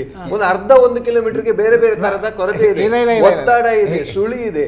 ಸೋಮೇಶ್ವರ ಬೀಚ್ ಇಲ್ಲಿ ನೋಡಿ, ಇಲ್ಲಿ ಬೀಚ್ ಇಂಪ್ರೂವ್ಮೆಂಟ್ ಮಾಡ್ಲಿಕ್ಕೆ ಕೂಡ ಆಗ್ತಾ ಇಲ್ಲ. ಸೋಮೇಶ್ವರದಲ್ಲಿ ಬೀಚ್ ಇಂಪ್ರೂವ್ಮೆಂಟ್ ಮಾಡ್ಲಿಕ್ಕೆ ಆಗ್ತಾ ಇಲ್ಲ, ಅಲ್ಲಿ ಸುಳಿಗಳು ಇದೆ. ಅದೇ ರೀತಿ ಯಾಕಾಗಿ ಮಂಜೇಶ್ವರ ಕಡಲ ಕೊರತೆಯನ್ನು ಇವರು ನೋಡಿಲ್ಲ ಕಾಣುತ್ತೆ. ಇದಕ್ಕಿಂತ ಡಬಲ್ ಇದೆ ಅಲ್ಲಿ ನೋಡಿ, ಇದಕ್ಕಿಂತ 2 ಪಟ್ಟು ಜಾಸ್ತಿ ಇದೆ. ಆದ್ರೆ ಅಲ್ಲಿ ಬಂದರ್ ಮಾಡ್ತಾ ಇದ್ದಾರೆ. ಸೊ ಇಲ್ಲಿ ಯಾಕೆ ಮಾಡ್ತಾ ಇಲ್ಲ ಅಂದ್ರೆ ಅದಕ್ಕೆ ಕ್ರಮಬದ್ಧವಾಗಿ ಇವರು ಕೆಲಸ ಮಾಡಲಿಲ್ಲ. ಇವರು ಮಾಡಿದ ತಪ್ಪಿನಿಂದ ಜನರಿಗೆ ವಿಶ್ವಾಸ ಪಡೆಯೋದಕ್ಕೋಸ್ಕರ ಈ ರೀತಿಯ ಭರವಸೆಯನ್ನು ಕೊಟ್ಟು ನುಣಿಸಿಕೊಳ್ತಾ ಇದ್ದಾರೆ. ಒಪ್ಪ ಮಾತಲ್ಲ. ಯಾಕಂತ ಹೇಳಿದ್ರೆ ಇಲ್ಲಿ ಇನ್ನು ಮುಂದುವರಿದ ಭಾಗ ಇರುವುದು ಮಂಜೇಶ್ವರವೇ. ಇಲ್ಲಿ ತಡೆಗೋಡೆ ಆಗ್ತಾ ಹೋಗ್ಲಿ, ಇನ್ನು ಮುಂದುವರಿದ ಭಾಗ ಇರುವುದು ಮಂಜೇಶ್ವರವೇ. ಓಕೆ, ಅಂದ್ರೆ ನೀವು ಹೇಳುದು ಪ್ರತಿ 1/2 ಕಿಲೋಮೀಟರ್ ಪರಿಸ್ಥಿತಿ ಬೇರೆ ಬೇರೆ ಪರಿಸ್ಥಿತಿ ಇದೆ ಸರ್. ಖಂಡಿತವಾಗಿ ಅಲ್ಲಿ ಇದ್ದವರಿಗೆ ಗೊತ್ತಿದೆ, ಬೇರೆ ಬೇರೆ ಪರಿಸ್ಥಿತಿ ಇದೆ ಅಲ್ಲಿ. ಅಲ್ಲ, ಒಂದು ವೇಳೆ ಗುತ್ತಿಗೆದಾರರನ್ನು ಬದಲಾಯಿಸಿದ್ರೆ ಅಥವಾ ಖಂಡಿತ ಸಾಧ್ಯ ಇಲ್ಲ. ಭ್ರಷ್ಟಾಚಾರವನ್ನು ನಿಲ್ಲಿಸಬೇಕು. ಗುತ್ತಿಗೆದಾರರನ್ನು ಬದಲಾಯಿಸಿದ್ದು ಬೇಡಿ, ಭ್ರಷ್ಟಾಚಾರವನ್ನು ನಿಲ್ಲಿಸಿ ಖಂಡಿತ ಈ ಕೆಲಸ ಆಗುತ್ತೆ. ಯಾಕೆ ಮಂಜೇಶ್ವರದಲ್ಲಿ ಯಾಕೆ ನಿಂತಿತ್ತು? ಶಾಶ್ವತ ಪರಿವಾರ ಆಗಿ ಅಲ್ಲಿ ಮಂಜೇಶ್ವರದಲ್ಲಿ ಈಗ ಬಂದರ್ ಮಾಡ್ತಾ ಇದ್ದಾರೆ. ಇವರಿಗೆ ಗೊತ್ತಿರಬಹುದು, ಇವರೊಂದು ಮೀನುಗಾರರಾಗಿ. ಆ ರೀತಿ ಆಗುದಿದ್ರೆ ನೀವು ಹೇಳಿದ್ದನ್ನೇ ಹೇಳ್ತಾ ಇದ್ದೀರಿ. ಈ 10 ವರ್ಷದಿಂದ ಜನರ ಸಮಸ್ಯೆ ಎದುರಿಸ್ತಾ ಇದ್ದಾರೆ. ಆದ್ರೆ ಇವರು ಸಚಿವರ ಪರವಾಗಿಯೇ ಸಚಿವರು ಹೇಳುದು ಇದನ್ನೇ, ಜನರ ಮುಂದೆ ಬಂದು ಭರವಸೆ ಒಂದು ಸಲ ಮಾಡ್ತೇನೆ ಅಂತ. ಅಲ್ಲ, ಬಹುಶಃ ಅವರು ಅಂತಿಮವಾಗಿ DC ಅವರು ಹೇಳಿದಾಗೆ ಸ್ಥಳಾಂತರಿಸುವುದನ್ನೇ ಕೊನೆಯ ಒಂದು ಪರಿಹಾರ ಅಂತ ಅಂದ್ಕೊಂಡಿದ್ದಾರೆ ಅಂತ ಅಂದ್ಕೊಳ್ಬೇಕಾ ಸಚಿವರು? ಯಾರು ಸಚಿವರ? ಹೌದು, ಅಂದ್ರೆ ನಮ್ಮ ಕೈಯಲ್ಲಿ ಇಲ್ಲ ಪ್ರಕೃತಿಯನ್ನು ಕಂಟ್ರೋಲ್ ಮಾಡುವುದು. ಅದು ನಿವಾಸಿಗಳ ಇದು ಯೋಚನೆ ಹೇಗೆ ಉಂಟು ಆ ರೀತಿ ನಾವು ಮಾಡಬೇಕು. ಅವರ ಪ್ರಜ್ಞೆ ಹೇಗೆ ನಮಗೆ ಹೇಳಲಿಕ್ಕೆ ಸಾಧ್ಯ ಇಲ್ಲ. ನಾವು ಹೇಳುವುದು ಶಾಶ್ವತ ಪರಿವಾರ ಮಾಡಿಕೊಡ್ಬೇಕಂತ ಹೇಳ್ತಾ ಇರೋದು. ಇದೇ ನಮಗೆ ವಿನಂತಿ ತಡೆಗೋಡೆ ಆಗ್ಬೇಕು ಅಂತ. ಅದೇ ತಡೆಗೋಡೆ ಅಂದ್ರೆ 100 ಮೀಟರ್ ಬಿಟ್ಟು ಇವರು ಹಾಕಿದ್ರೆ ಖಂಡಿತ ಅದಕ್ಕೆ ಶಾಶ್ವತ ಪರಿಹಾರ ಆಗುದಿಲ್ಲ ಅಂತ ಹೇಳಿದ್ರೆ ಅದು ಸುಳ್ಳು.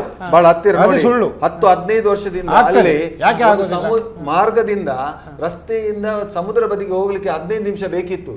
ಇವಾಗ ರಸ್ತೆ ಬದಿಯಲ್ಲೇ ಇದೆ ಕಡಲು. ನೋಡಿ, ಎಲ್ಲಿ ಕಡಲು ಮುಂದೆ ಬರ್ತಾ ಇದೆ. ಹೌದು, ಕಡಲು ಮುಂದೆ ಬರ್ತಾ ಇದೆ. ಎಲ್ಲಿಗೆ ಹಾಕೋದು? 100 ಮೀಟರ್ ಬಿಡಿ, 15 ನಿಮಿಷ ಬೇಕಿತ್ತು. ನಾವಲ್ಲಿ ನೋಡಿ, ಅಲ್ಲಿ ಮೊಗವೀರ ಪಟ್ಟಣದಲ್ಲಿ ಜಾತ್ರೆ ಸಮಯದಲ್ಲಿ ಅಲ್ಲಿ ಹೋಗಿ ನಾವು ಕಡಲ ತಡೆಯಲ್ಲಿ ಮಲಗ್ತಿದ್ವಿ. ಅಲ್ಲಿ ಬೋಟು ಹೋಗೋರು ಕಡಲ ತಡೆಯಲ್ಲಿ ಮಲಗ್ತಿದ್ರು. ಬೆಳಗ್ಗೆ ಮುಂಜಾನೆ ಅಲ್ಲಿಂದಲೇ ಕೆಲಸ ಕೊಡ್ತಿದ್ರು. ಈಗಿನ ದಿನದಲ್ಲಿ ಸಾಧಾರಣ ಇವರು ಹೇಳಿದ ಹಾಗೆ ಇದು ಇವತ್ತಲ್ಲ, ಇವತ್ತು ನೆನ್ನೆದಲ್ಲ. ಇದು ಎಷ್ಟೋ ವರ್ಷದಿಂದ ಮಳೆಗಾಲದಲ್ಲಿ ಸಾಧಾರಣ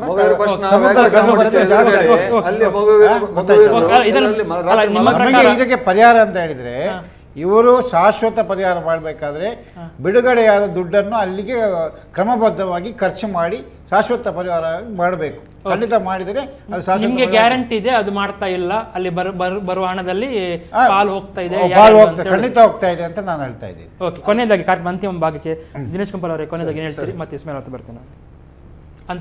ಅಂತಿಮವಾಗಿ ನಾವು ನೋಡಿ, ನಾವು ಹಾಗೆ ಹೇಳಿದಾಗೆ ಕಡಲು ಕೊರೆತ, ಅಲ್ಲಿಯ ಪರಿಸ್ಥಿತಿ, ಅಲ್ಲಿಯ ಸ್ಥಳೀಯ ನಿವಾಸಿಗೆ ಖಂಡಿತವಾಗಿ ಕಡಲು ಕೊರೆತದ ಬಗ್ಗೆ ಅವರಿಗೆ ಖಂಡಿತವಾಗಿ ಮಾಹಿತಿ ಇದೆ.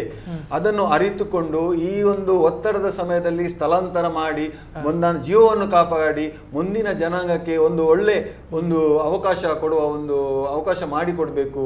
ಮುಂದಿನ ಜನರಿಗೆ ಕೂಡ, ಮಕ್ಕಳಿಗೆ ಅಲ್ಲಿ ವಿದ್ಯಾಭ್ಯಾಸಕ್ಕೆ ಅಥವಾ ಇನ್ನಿತರ ಮೀನುಗಾರಿಕೆ ಚಟುವಟಿಕೆಗೆ ಒಂದು ಅವಕಾಶ ಮಾಡಿಕೊಡ್ಬೇಕು ಅಂತ ನನ್ನ ಸ್ಥಳಾಂತರವೇ ಒಂದು ಮಾರ್ಗೋಪಾಯ ಅಂತ ನಾನು ಹೇಳ್ತೇನೆ.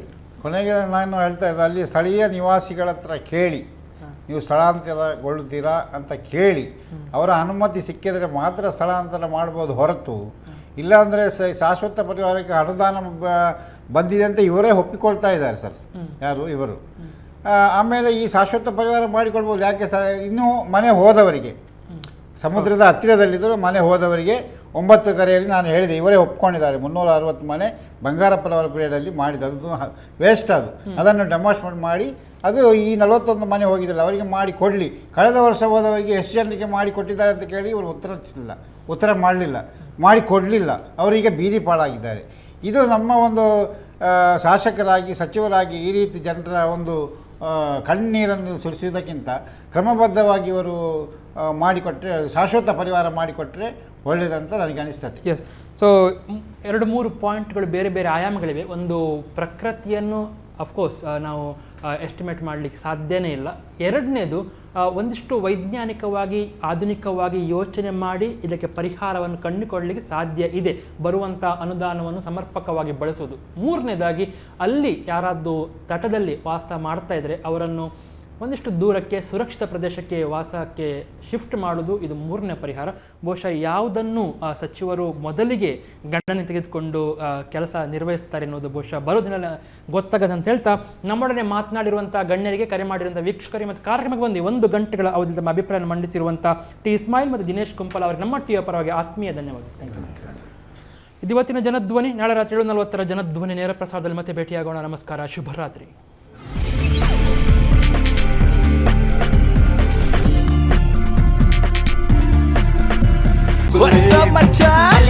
ನಮ್ಮ ಟಿವಿ ಫೇಸ್ಬುಕ್ ಪೇಜ್ ನ ಲೈಕ್ ಮಾಡಿ, ಯೂಟ್ಯೂಬ್ ಚಾನೆಲ್ ನ ಸಬ್ಸ್ಕ್ರೈಬ್ ಮಾಡಿ. ನಮ್ಮ ಎಲ್ಲಾ ಯೂಟ್ಯೂಬ್ ವಿಡಿಯೋ ಅಪ್ಡೇಟ್ಸ್ಗೆ ಬೆಲ್ ಐಕಾನ್ ಕ್ಲಿಕ್ ಮಾಡಿ. ನಮ್ಮ ಟಿವಿ, ಕರಾವಳಿ ಕರ್ನಾಟಕದ ನಾಡಿಮಿಡಿತ.